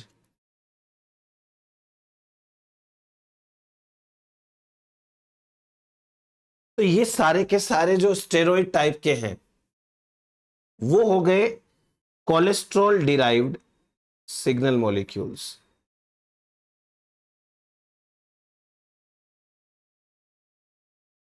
कोलेस्ट्रॉल डिराइव्ड, ठीक है। अब उसके बाद में एक कैटेगरी आती है गैसियस नॉन पोलर की।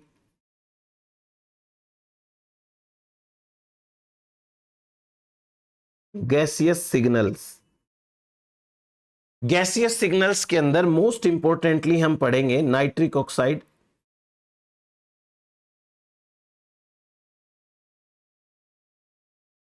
और हम पढ़ेंगे कार्बन मोनोऑक्साइड।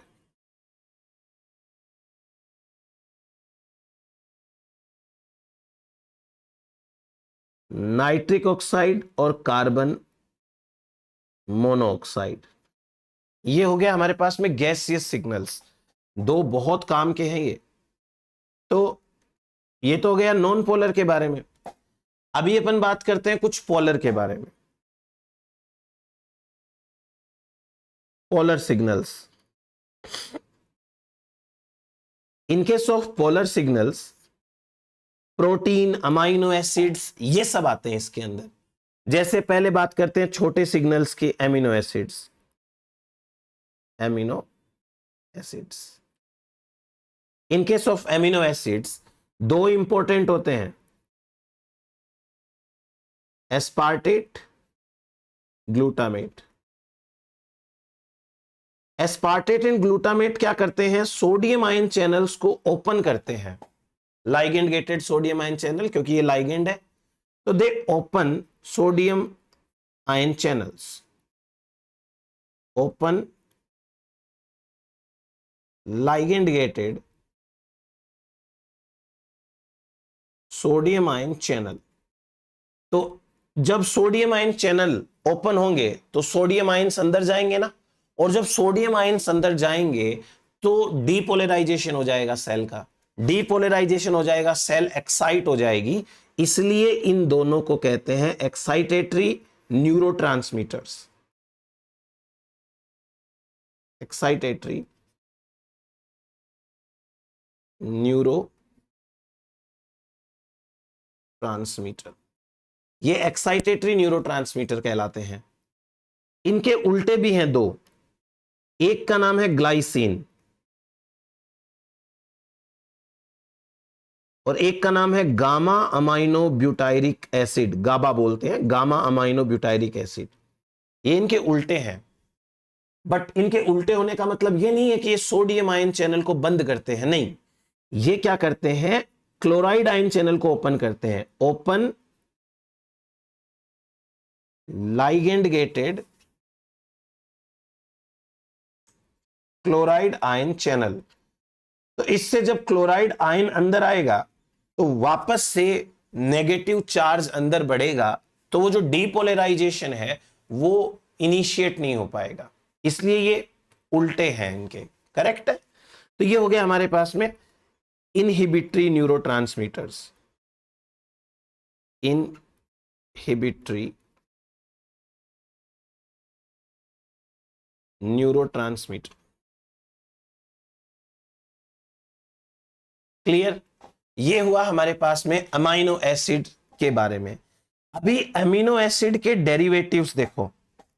कुछ अमीनो एसिड है जो कि नॉर्मल अमीनो एसिड्स नहीं है, रेगुलर अमीनो एसिड नहीं है, और उनसे डिराइव होकर के बन जाते हैं। तो दूसरी कैटेगरी आती है हमारे पास में अमीनो एसिड डेरिवेटिव्स की। In case of amino acid derivatives, histamine अभी बढ़ा था, वैसो डायलेशन कराता है, हिस्टिडीन से बनता है, हिस्टामिन फ्रॉम हिस्टिडीन। और एक है सेरोटोनिन, कॉन्ट्रैक्शन कराता है, सेरोटोनिन, ये बनता है फ्रॉम ट्रिप्टोफान। फिर उसके बाद में एपिनेफ्रिन,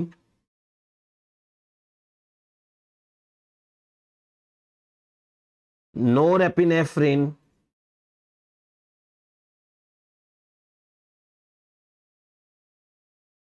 फिर इसके बाद में डोपामिन, ये सारे बनते हैं फिनाइलएलानिन से। फिर उसके बाद में टायरोसिन भी बनता है उससे भी। तो ये फिनाइलएलानिन एंड टायरोसिन के हो गए। फिर उसके बाद हम बात करते हैं पेप्टाइड्स की। पेप्टाइड्स का मतलब जो एमिनो एसिड्स के सीक्वेंस हैं।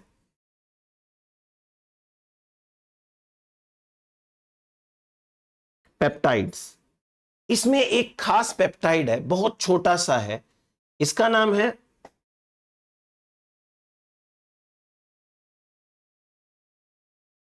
थायरोट्रोपिन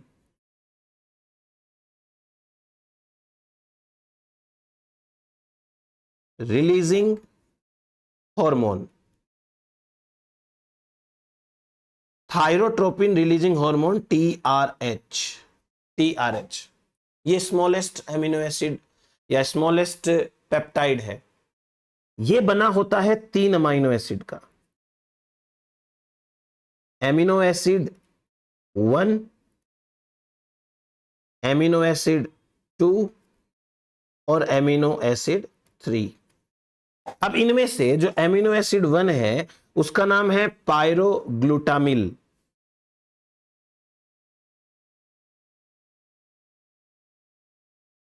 पायरोग्लूटामिल। एमिनो एसिड 2 है उसका नाम है हिस्टिडिल, और एमिनो एसिड 3 है वो है प्रोलीन। ठीक है, ये हो गया एक tripeptide. 3 amino acid 2 peptide bond को कहते हैं ट्राइपेप्टाइड। तो ये तो शॉर्टेस्ट वाला आ गया। अब उसके बाद में नॉर्मल हम बात करते हैं पेप्टाइड हॉर्मोन्स की। जैसे एक है ADH, एंटी डायूरेटिक हार्मोन,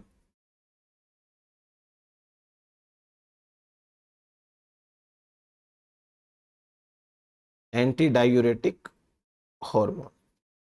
एक ऑक्सीटोसिन, एक हो गया प्रोलैक्टिन, एक हो गया बीटा एंडोर्फिन,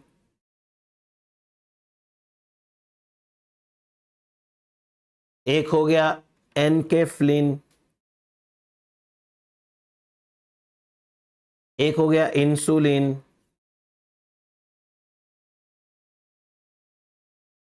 उसके बाद में है ACTH, adrenocorticotropic hormone, adrenocorticotropic hormone.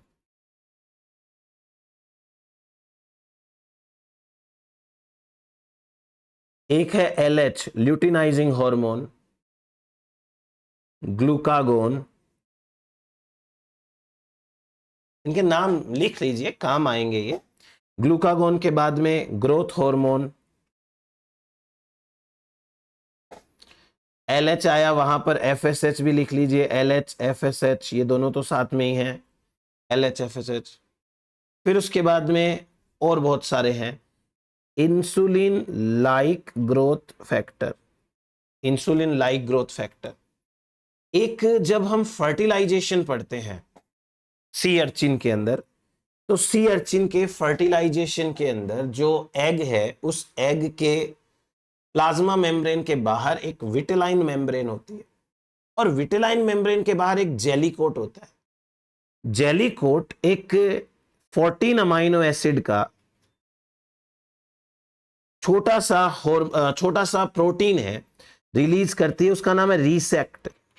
रीसेक्ट resact 14 amino acid का प्रोटीन है। ये secreted bye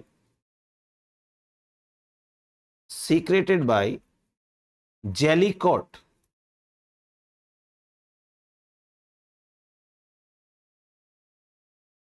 of secreted by jellycoat of sea urchin egg। वो जेलीकोट सीक्रेट करता है इसको, सी अर्चिन का जो एग है उसका जेलीकोट सीक्रेट करता है। अब इस जेलीकोट के सीक्रेशन से क्या होगा कि कीमो अट्रैक्शन होगा, स्पर्म्स जो बाहर छोड़ दिए जाते हैं, क्योंकि सी अर्चिन के अंदर एक्सटर्नल फर्टिलाइजेशन होता है, तो स्पर्म्स होते हैं वो बाहर छोड़ दिए जाते हैं। स्पर्म्स बाहर छोड़ दिए जाते हैं, इन दैट केस ये रिसेक्ट उनको अट्रैक्ट करता है, और इवन एक सिंगल रिसेक्ट का मॉलिक्यूल भी होता है तो वो भी अट्रैक्शन करता है, तो बहुत लो कॉन्सेंट्रेशन में भी काम आता है। इसे लिख लेंगे कीमो अट्रैक्शन।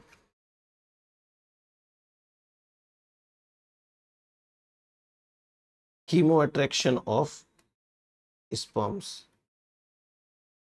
ऑब्वियस सी बात है, सी अर्चिन की बात चल रही है तो ये हो गया। फिर एक कैटेगरी आती है साइटोकाइंस की।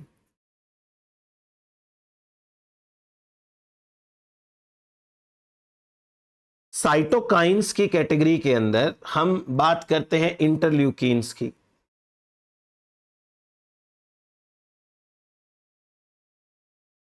इंटरल्यूकिन्स के अंदर जैसे इंटरल्यूकिन 2, इंटरल्यूकिन 4, इंटरल्यूकिन 10, इंटरल्यूकिन 13, ये सारे के सारे। एक होता है tumour necrosis factor, tumour necrosis factor alpha. एक होता है TGF बीटा। ठीक है, तो ये सारे के सारे हो गए। एक और छोटा सा मॉलिक्यूल है साइक्लिक AMP, बहुत सारी सिग्नलिंग के अंदर काम आता है, प्रोटीन काइनेजेस को एक्टिवेट कराने के काम आता है, ये भी पोलर का ही एग्जाम्पल होता है। तो ये सिग्नल मॉलिक्यूल्स हैं। अब हम बात करते हैं कुछ एक्सेप्शंस की।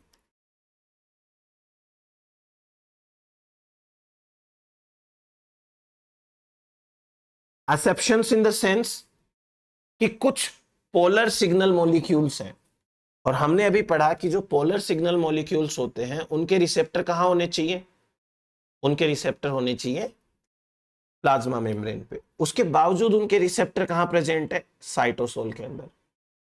और जो नॉन पोलर है उनके कहां होने चाहिए, साइटोसोल या न्यूक्लियस में, लेकिन उनके कहां प्रेजेंट है, प्लाज्मा मेम्ब्रेन पे। ये एक्सेप्शन है। एक्सेप्शन कैसे, जैसे in case of animals, animals के अंदर एक तो है प्रोस्टाग्लैंडिन,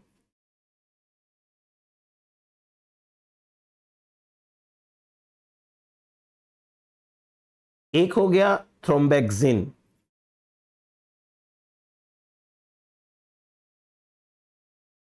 एक हो गया ल्यूकोट्राइन,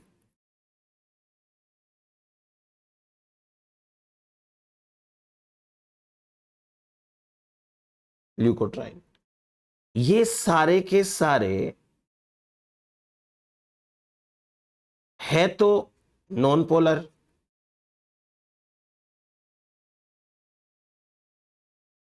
बट रिसेप्टर कहां है इनके? On plasma membrane.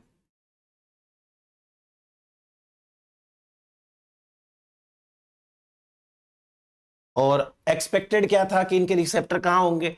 इनके रिसेप्टर होंगे सिंपल हमारे न्यूक्लियस के अंदर या फिर साइटोसोल के अंदर। ऐसे ही प्लांट्स की बात करते हैं। इन केस ऑफ प्लांट्स, एक है ऑक्सिन, एक है जिब्रेलिक एसिड, एक है ब्रेसिनोस्टेरॉइड। अब मेरी बात ध्यान से सुनो। ऑक्सिन एंड जिब्रेलिक एसिड के रिसेप्टर मेम्ब्रेन पर भी होते हैं, और इवन जिब्रेलिक एसिड का तो न्यूक्लियर रिसेप्टर भी होता है, ऑक्सिन का भी होता है, बट इनके रिसेप्टर प्लाज्मा मेम्ब्रेन पर भी है। Receptor on plasma membrane, plasma membrane. हालांकि जो ऑक्सिन एंड जिब्रेलिक एसिड है, इनके रिसेप्टर इन न्यूक्लियस भी होते हैं, न्यूक्लियस के अंदर भी हैं, और रिसेप्टर कहां पर भी है? ये हमारे प्लाज्मा मेम्ब्रेन पर भी। तो ये तो एग्जाम में सीएसआईआर में आ भी चुका है, प्लांट वाला केस तो रिसेप्टर लिस्ट मैचिंग करने वाला क्वेश्चन आया था। तो आपको ये कहा गया था कि भाई एक तरफ हमको 4 नाम दे दिए हॉर्मोन्स के, और दूसरी तरफ हमको उनके रिसेप्टर की पोजीशन पूछी थी कि कहां पर इनकी पोजीशन है। तो ज्यादातर स्टूडेंट्स हैं वो कंफ्यूज कहां होते हैं कि ब्रेसिनोस्टेरॉइड है, वो तो कौन सा मतलब हार्मोन है, एक स्टेरॉइड नेचर का हार्मोन है, नॉन पोलर हाइड्रोफोबिक। तो ब्रेसिनोस्टेरॉइड है, वो तो अंदर होना चाहिए उसका रिसेप्टर, बट काफी बड़ी साइज का मॉलिक्यूल है, तो ये रिसेप्टर बाहर ही होता है इसका। वेल, अब हम बात करते हैं एक बार न्यूक्लियर फैमिली रिसेप्टर्स की।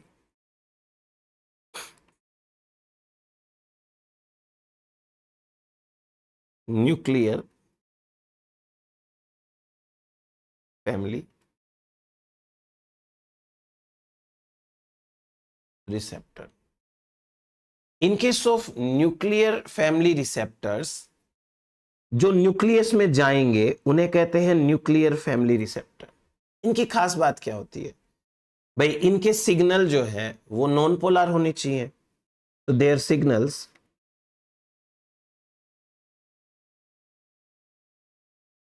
Signals are non polar. ठीक है। दूसरा, ये रिसेप्टर कहां होने चाहिए? तो there receptors, these receptors are in cytosol और न्यूक्लियस। या तो साइटोसोल में होना चाहिए या न्यूक्लियस में होना चाहिए। अब जो रिसेप्टर साइटोसोल में होगा उसको न्यूक्लियस में जाना तो पड़ेगा, इसलिए साइटोसोलिक रिसेप्टर के पास में एक होता है NLS, न्यूक्लियर लोकेलाइजिंग सीक्वेंस। क्या होता है? Nuclear localizing sequence.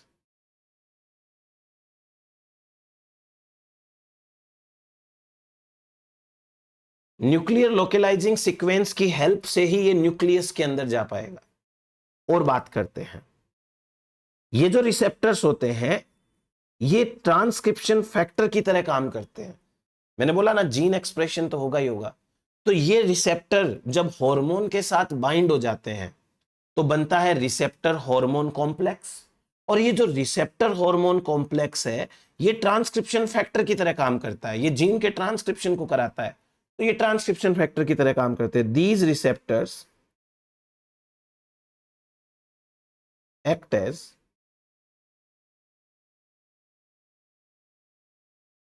Transcription factor.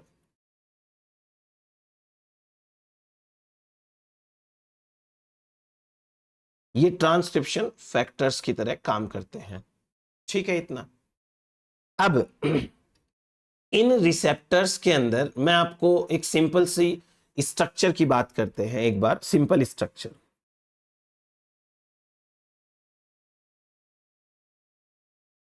Structure of nuclear family receptors.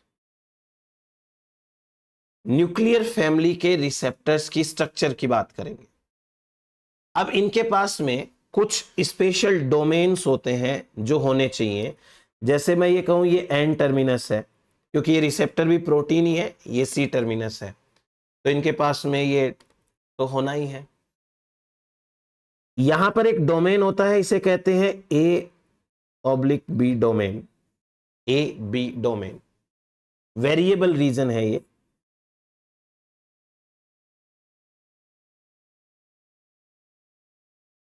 और वेरिएबल रीजन में अमीनो एसिड के सीक्वेंस हो थोड़े थोड़े अलग मिलेंगे।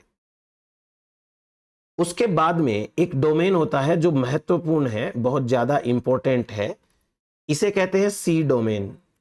सी डोमेन। अब ये जो सी डोमेन होता है ये है एक जिंक फिंगर डोमेन।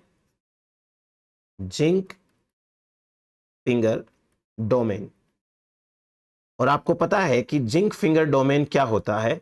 वो डोमेन जो एक्चुअली डीएनए के साथ बाइंड कर सकता है उसे जिंक फिंगर डोमेन कहते हैं। तो इसे हम कह देंगे डीएनए बाइंडिंग डोमेन। ये डीएनए बाइंडिंग डोमेन हो गया, डीएनए बाइंडिंग डोमेन। अभी जिंक फिंगर डोमेन खुद कैसा दिखता है, सिंपल सी बात बताता हूं मैं आपको कि इस डोमेन के पास में एक तो होता है जिंक, सेंटर में जिंक है, और इस जिंक से 4 सिस्टीन अमाइनो एसिड जुड़े हुए हैं। तो कहीं पर प्रोटीन में सिस्टीन होगा और 4 सिस्टीन मिलकर के एक जिंक के साथ जुड़ जाएंगे, तो ऐसा इसके पास में होना जरूरी है। क्लियर हुआ? प्रोटीन तो मुड़ा हुआ रहता है ऐसे ऐसे ऐसे ऐसे ऐसे, तो कहीं पर हो सकता है कि ये जिंक है और यहां का सिस्टीन, यहां का सिस्टीन, यहां का सिस्टीन और यहां का सिस्टीन जुड़ गया उससे, ये बन गया जिंक फिंगर डोमेन। यही बाइंड करेगा डीएनए से, न्यूक्लियोटाइड से बाइंड ये करता है। चलो आगे बात करते हैं अपन अगले डोमेन की। अगला डोमेन है उसे कहते हैं डी डोमेन, और डी डोमेन है वो है न्यूक्लियर लोकेलाइजिंग सीक्वेंस। ये पहले तो मुड़ा हुआ रहता है, लेकिन जब रिसेप्टर के साथ हार्मोन बाइंड करता है तो ये एक्सपोज हो जाता है। कैसे? जैसे मान लो मैं यहां एक्सप्लेन करूं आपको कि ये एक सिंपल सा रिसेप्टर है, ठीक है। अब इस रिसेप्टर के साथ में यहां पर है एनएलएस, ये अंदर की तरफ है एनएलएस अंदर, अभी तो ये ऐसा है। लेकिन जब इसके ऊपर कोई हार्मोन आके बाइंड करेगा या कोई भी यहां पर सिग्नल मॉलिक्यूल आके बाइंड करेगा, तो सिग्नल बाइंड करते ही अब कन्फर्मेशन चेंज होती है और ये रिसेप्टर इस तरीके से खुल जाएगा, और खुलने से जो एनएलएस था वो बाहर आ जाएगा, न्यूक्लियर लोकेलाइजिंग सीक्वेंस बाहर आ जाता है। ये सीक्वेंस बाहर आएगा तभी ये टारगेट होता है न्यूक्लियस के अंदर, तब ये न्यूक्लियस में पूरा कॉम्प्लेक्स चला जाता है। तो nuclear localizing sequence D domain के अंदर प्रेजेंट है। फिर उसके बाद में आता है ई डोमेन। ई डोमेन एक्चुअली डाइमेराइजेशन डोमेन होता है। 2 रिसेप्टर का डाइमेराइजेशन होगा, अभी मैं आपको बताऊंगा आगे। तो यह है dimerization domain. Dimerization domain. And then finally एक आता है एफ डोमेन, और एफ डोमेन जो है वो वेरिएबल डोमेन है, वापस से वेरिएबल डोमेन। ठीक है मेरी बात? तो ये हो गया हमारे पास में इस एक रिसेप्टर के बारे में थोड़ी बहुत काम की बातें। तो अब हम इस रिसेप्टर यानी कि न्यूक्लियर फैमिली के जो रिसेप्टर हैं उनको दो टाइप्स में डिवाइड करते हैं। क्यों? क्योंकि कुछ होंगे साइटोसोल वाले, कुछ होंगे न्यूक्लियस वाले। जो न्यूक्लियस में ऑलरेडी है वो डीएनए पे पहले से ही बाइंड रहेंगे, और साइटोसोल में उनको अंदर जाना पड़ेगा, बाइंडिंग करनी पड़ेगी। बात करते हैं अपन एक बार। तो हम बात करेंगे न्यूक्लियर फैमिली रिसेप्टर्स की।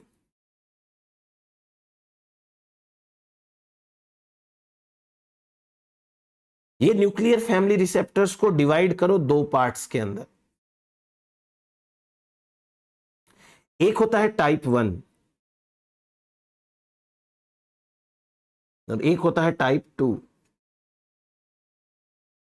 टाइप 1 और टाइप 2, तो जो 1 है वो साइटोसोल में होगा, क्योंकि सेल जो होती है उसमें ये सेल है मान लीजिए, हाँ, और इस सेल के अंदर यहां पर ये न्यूक्लियस है, सपोज करो ये रहा न्यूक्लियस। तो पहले तो आएगा साइटोसोल, इसलिए साइटोसोल होना चाहिए टाइप 1, और बाद में अंदर जाएगा तब न्यूक्लियस आएगा, तो ये होना चाहिए टाइप 2। तो ये टाइप 1 है वो साइटोसोलिक रिसेप्टर है, साइटोसोलिक। और जो टाइप 2 है वो कौन से है? न्यूक्लियर रिसेप्टर है। ये तो हो गई बात हमारी दो रिसेप्टर्स की। अब उसके बाद इनके कुछ कुछ करेक्टर्स हैं सिंपल सिंपल, जैसे टाइप 1 वाले होमोडायमर होते हैं, होमोडायमर, और टाइप 2 वाले होते हैं वो हेटेरोडायमर होते हैं। दो अलग अलग होंगे लेकिन होंगे डायमर, हेटेरोडायमर। एक तो करेक्टर ये हो गया। उसके बाद जब ये साइटोसोल के अंदर प्रेजेंट होते हैं, जैसे मान लो ये कोई रिसेप्टर है, ये रिसेप्टर है, साइटोसोल में प्रेजेंट है। जब ये साइटोसोल के अंदर प्रेजेंट होते हैं तो इसके ऊपर एक HSP90 हीट शॉक प्रोटीन 90 वाली क्लास का एक प्रोटीन बाइंड रहता है। और जब HSP90 यहां बाइंड होगा तो ये पूरे के पूरे रिसेप्टर को इनएक्टिवेट करके रखेगा। इनएक्टिव रिसेप्टर, ध्यान से समझिएगा मेरी बात को, ये है कहां पे? साइटोसोल में है। जब ये साइटोसोल के अंदर होते हैं तो HSP90 क्लास का एक हीट शॉक प्रोटीन इस रिसेप्टर के ऊपर बाइंड रहता है, और रिसेप्टर के ऊपर जब बाइंड रहता है तो रिसेप्टर कुछ नहीं कर सकता। क्यों? क्योंकि इसका NLS यहां पर है, इस जगह पर इसका NLS है, तो ये जा नहीं सकता अंदर। अब बात करते हैं न्यूक्लियर की। न्यूक्लियर रिसेप्टर है वो तो ऑलरेडी कहां प्रेजेंट है? न्यूक्लियर रिसेप्टर ऑलरेडी न्यूक्लियस में है, और न्यूक्लियस के अंदर ये जो जीन है, इस जीन के प्रमोटर के ऊपर ये पहले से बाइंड हो रखा है। जो रिसेप्टर है वो रिसेप्टर पहले से ही कहां बाइंड है? पहले से बाइंड रहता है प्रमोटर से। ऐसे मान लो एक बार के लिए ये रिसेप्टर बाइंड है, डायमर रिसेप्टर बाइंड है, ठीक। लेकिन अभी इन रिसेप्टर्स के ऊपर एक रिप्रेसर बाइंड होता है, इनहिबिटर बाइंड होता है। तो इनहिबिटर बाइंड होने की वजह से ये अपना काम नहीं कर सकते। ये है इनहिबिटर, हिस्टोन डी एसिटिलेज होता है ये इनहिबिटर। अभी बात करेंगे अपन इनहिबिटर, इनहिबिटर, ये इनहिबिटर बाइंड है यहां पे। जहां पर ये बाइंड होते हैं प्रमोटर के अंदर उसे कहते हैं hormone receptor element, hormone receptor element कहते हैं। तो जो हमारा रिसेप्टर है मेन, वो रिसेप्टर इनएक्टिव नहीं है, इस बार रिप्रेस्ड है। Receptor is repressed. तो अब आप खुद सोचो जरूरत क्या है? जिसके साथ इनहिबिटर बाइंड है, HSP90 बाइंड है, उसको हटाने की जरूरत है, और जिसके साथ हिस्टोन डीएसिटिलेज बाइंड है उसको भी हटाने की जरूरत है। इनको हटाने से आगे काम चल जाएगा। अब एग्जाम्पल्स लिख लेते हैं, साइटोसोलिक रिसेप्टर के एग्जाम्पल्स और न्यूक्लियर फैमिली के जो रिसेप्टर्स होते हैं उनके एग्जाम्पल्स। जैसे दो तो हार्मोन है, टेस्टोस्टेरोन, एस्ट्रोजन। टेस्टोस्टेरोन और एस्ट्रोजन, ये तो लिख लीजिए खाली। इसके बाद में प्रोजेस्ट्रॉन, इक्डिसन, प्रोजेस्ट्रॉन हो गया,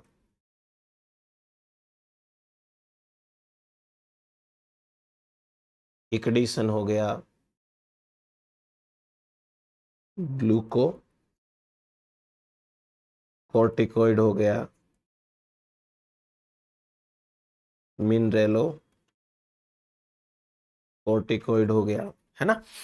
और ये रहे हमारे पास में कुछ एग्जाम्पल्स न्यूक्लियर फैमिली रिसेप्टर्स के, रेटिनोइक एसिड,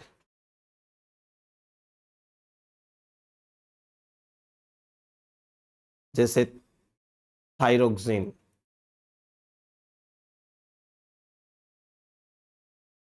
जैसे है 125 डाई हाइड्रोक्सी कोल कैल्सीफेरोल, कोल कैल्सीफेरोल। ये है हमारे पास में सिंपल सा एक सिग्नलिंग के लिए रिसेप्टर और उनकी क्लास के बारे में। अब हम आज छोटी छोटी दो सिग्नलिंग पढ़ते हैं। एक तो हम पढ़ते हैं type 1 receptor signalling, type 1 receptor signalling. Type 1 receptor signalling के अंदर हमको क्या चीजें ध्यान में रखनी है, देखिए ये है प्लाज्मा मेम्ब्रेन, ठीक है, ये तो प्लाज्मा मेम्ब्रेन हो गई। फिर उसके बाद में ये मान लीजिए न्यूक्लियस की बाउंड्री है, ये न्यूक्लियस की बाउंड्री है, नीचे न्यूक्लियस है, ठीक। अभी प्लाज्मा मेम्ब्रेन है इस प्रकार फॉस्फोलिपिड्स की बनी हुई, ऐसे, ये तो गई प्लाज्मा मेम्ब्रेन।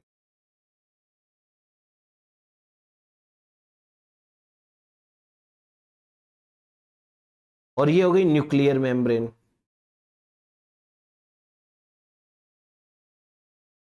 न्यूक्लियर मेम्ब्रेन, इस न्यूक्लियर मेम्ब्रेन के अंदर न्यूक्लियर पोर बनाना पड़ेगा ना, न्यूक्लियर पोर तो होता ही है, उसी से तो जाएगा ये। तो ये है न्यूक्लियर पोर, ये मान लीजिए न्यूक्लियर पोर है, ठीक है। अभी अपने को चाहिए एक जीन जिसका ट्रांसक्रिप्शन कराना है, ये है जीन, ठीक। ये इसका प्रमोटर रीजन वगैरह वगैरह, ये जीन है।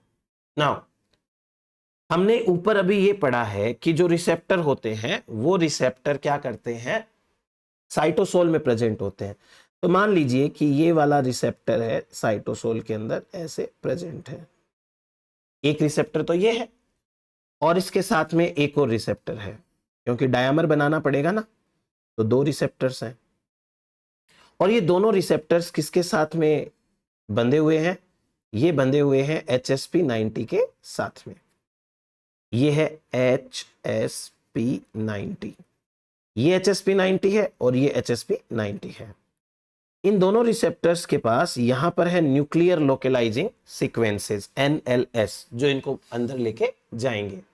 बट अभी तक दिक्कत ये है कि यहां पर मान लो कि कोई सिग्नल मॉलिक्यूल नहीं है, कोई नहीं, अपन सिग्नल मॉलिक्यूल लेके आते हैं।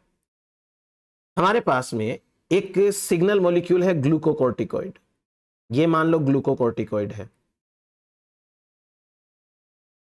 ग्लूकोकॉर्टिकॉइड।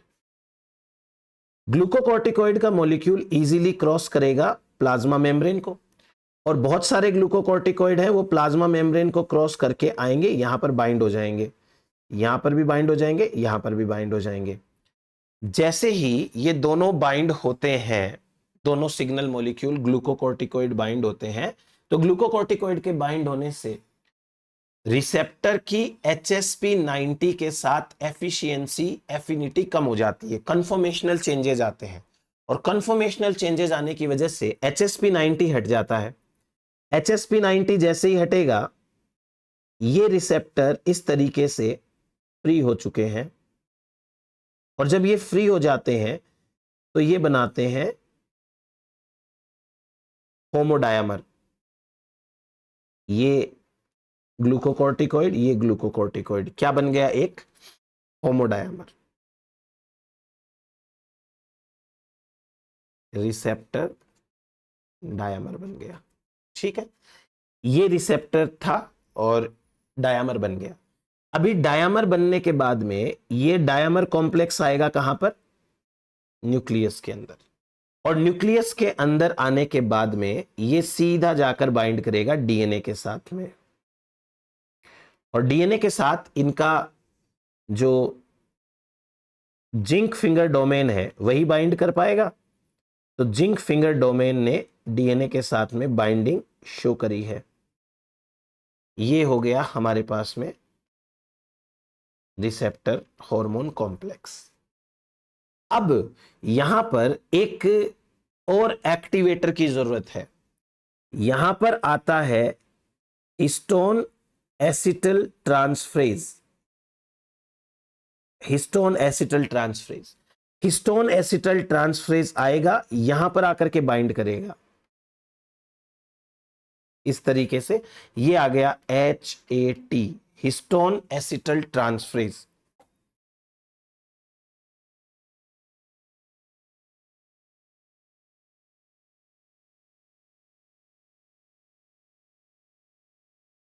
हिस्टोन एसिटल ट्रांसफरेज का क्या काम है? आपको पता है कि जो यूकैरियोट्स का डीएनए होता है वो हिस्टोन के ऊपर लिपटा हुआ रहता है, तो वो खुला हुआ नहीं रहता। उसको खोलने के लिए हिस्टोन एसिटल ट्रांसफरेज रेस्पॉन्सिबल है। ये खुलेगा तो अब हम कहेंगे यहां से जीन एक्सप्रेशन होगा, जीन एक्सप्रेशन। अब ये पूरी की पूरी जो कहानी है, इस पूरी कहानी को दोबारा से समझो नंबरिंग के साथ में, ताकि आपको पता रहेगा कि यहां हम कैसे पढ़ते हैं, सिग्नलिंग हमें कैसे पढ़नी होती है। सबसे पहले नंबर 1, नंबर 1 पे ये भी और नंबर 1 पे ये भी। इसका मतलब ये है कि जो रिसेप्टर है उसके साथ में HSP90 बाइंड है। नंबर 2, ग्लूकोकॉर्टिकॉइड अंदर आया। नंबर 3, ग्लूकोकॉर्टिकॉइड आया और अपने रिसेप्टर से बाइंड हुआ। नंबर 4, जैसे ये बाइंड हुआ HSP90 हट गया और रिसेप्टर हार्मोन का डायमर बन गया, नंबर 4। नंबर 5, ये आता है अंदर और आकर के बाइंड करता है डीएनए के साथ में। ठीक है, तो ये नंबर 6 हो गया, डीएनए के साथ बाइंडिंग। नंबर 7, HAT आता है और HAT आकर के बाइंड होगा किसके साथ में? ये रिसेप्टर्स के साथ में। एंड नंबर 8, जीन का एक्सप्रेशन होगा। अब देखो कितना सिंपल हो गया ये। तो स्टार्टिंग से स्टार्ट करके अपने अकॉर्डिंग नंबरिंग करें। ये नंबरिंग जो है वो आपको जैसे समझ में आ रही है वैसे कर लें, कोई दिक्कत नहीं है। जरूरी नहीं है कि जो मैंने किया है वही करें। आपको 1 2 3 4 5 करना है तो वैसे कर लीजिए। मैंने 1 1 दो जगह लिखा, 3 3 दो जगह लिखा, क्योंकि वो दोनों काम एक साथ हो रहे थे, तो हमने वो दोनों को एक साथ लिख दिया। ये कहलाता है हमारे पास में रिसेप्टर हार्मोन की सिग्नलिंग। ये तो हो गया टाइप 1। अब बात करते हैं टाइप 2।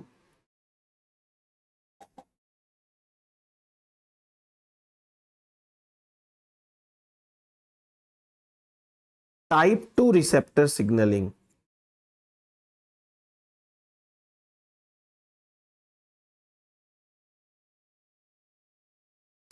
टाइप 2 रिसेप्टर्स हैं ऑलरेडी न्यूक्लियस के अंदर प्रेजेंट है, तो यहां प्लाज्मा मेम्ब्रेन का उतना खास कुछ है नहीं। हम बात करेंगे सीधे न्यूक्लियस के बारे में। यह है न्यूक्लियर मेम्ब्रेन, जिसके नीचे ही हमको बात करनी है। ये प्लाज्मा मेम्ब्रेन है, PM का मतलब प्लाज्मा मेम्ब्रेन, और ये NM है न्यूक्लियर मेम्ब्रेन। क्लियर है? अभी कहानी क्या कह रही है अपने को ध्यान से समझते हैं। ये हमारे पास में जीन है, ये रहा कोई जीन, और जीन के साथ में दिक्कत ये है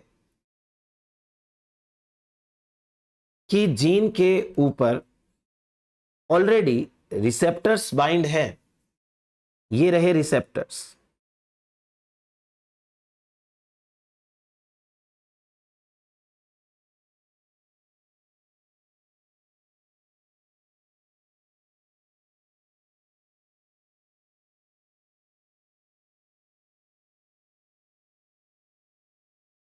ये रिसेप्टर्स हैं, ये ऑलरेडी डायमर की फॉर्म में बाइंड होते हैं। लेकिन दिक्कत क्या है कि इनके ऊपर एक इनहिबिटर, इनका रिप्रेसर बैठा हुआ है जीन का, और इसका नाम है हिस्टोन डी एसिटिलेज, HDAC। ये है हिस्टोन डी एसिटिलेज, जो एसिटल ग्रुप को हटा देता है हिस्टोन से, तो हिस्टोन खुलते नहीं है, DNA खुलता नहीं है। इसका नाम है हिस्टोन डी एसिटिलेज, ठीक है। और ये जो रिसेप्टर्स हैं, these receptors are thyroid hormone receptor,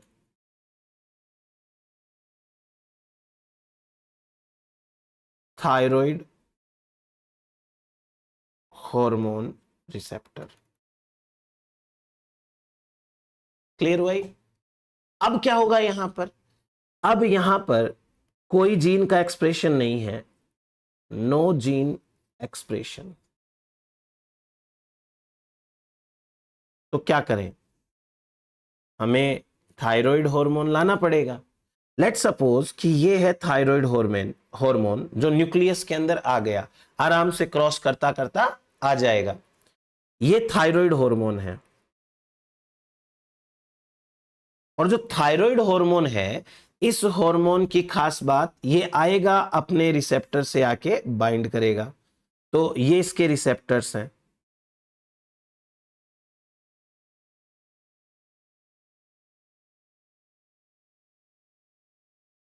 ये रिसेप्टर्स हैं।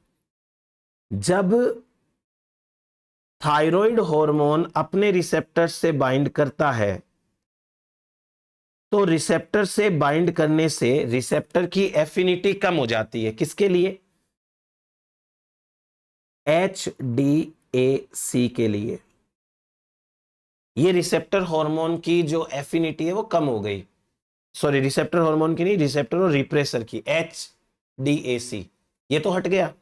लेकिन इसके हटने के साथ जो आता है दूसरा कंपाउंड, वो है हिस्टोन एसिटल ट्रांसफरेज, जो ऊपर पड़ा था वो आकर के यहां पर बाइंड करता है, HAT। और ये अगर बाइंड करेगा तो जीन एक्सप्रेशन होगा, जीन एक्सप्रेशन। अब अपन इसकी नंबरिंग के हिसाब से वापस पढ़ते हैं।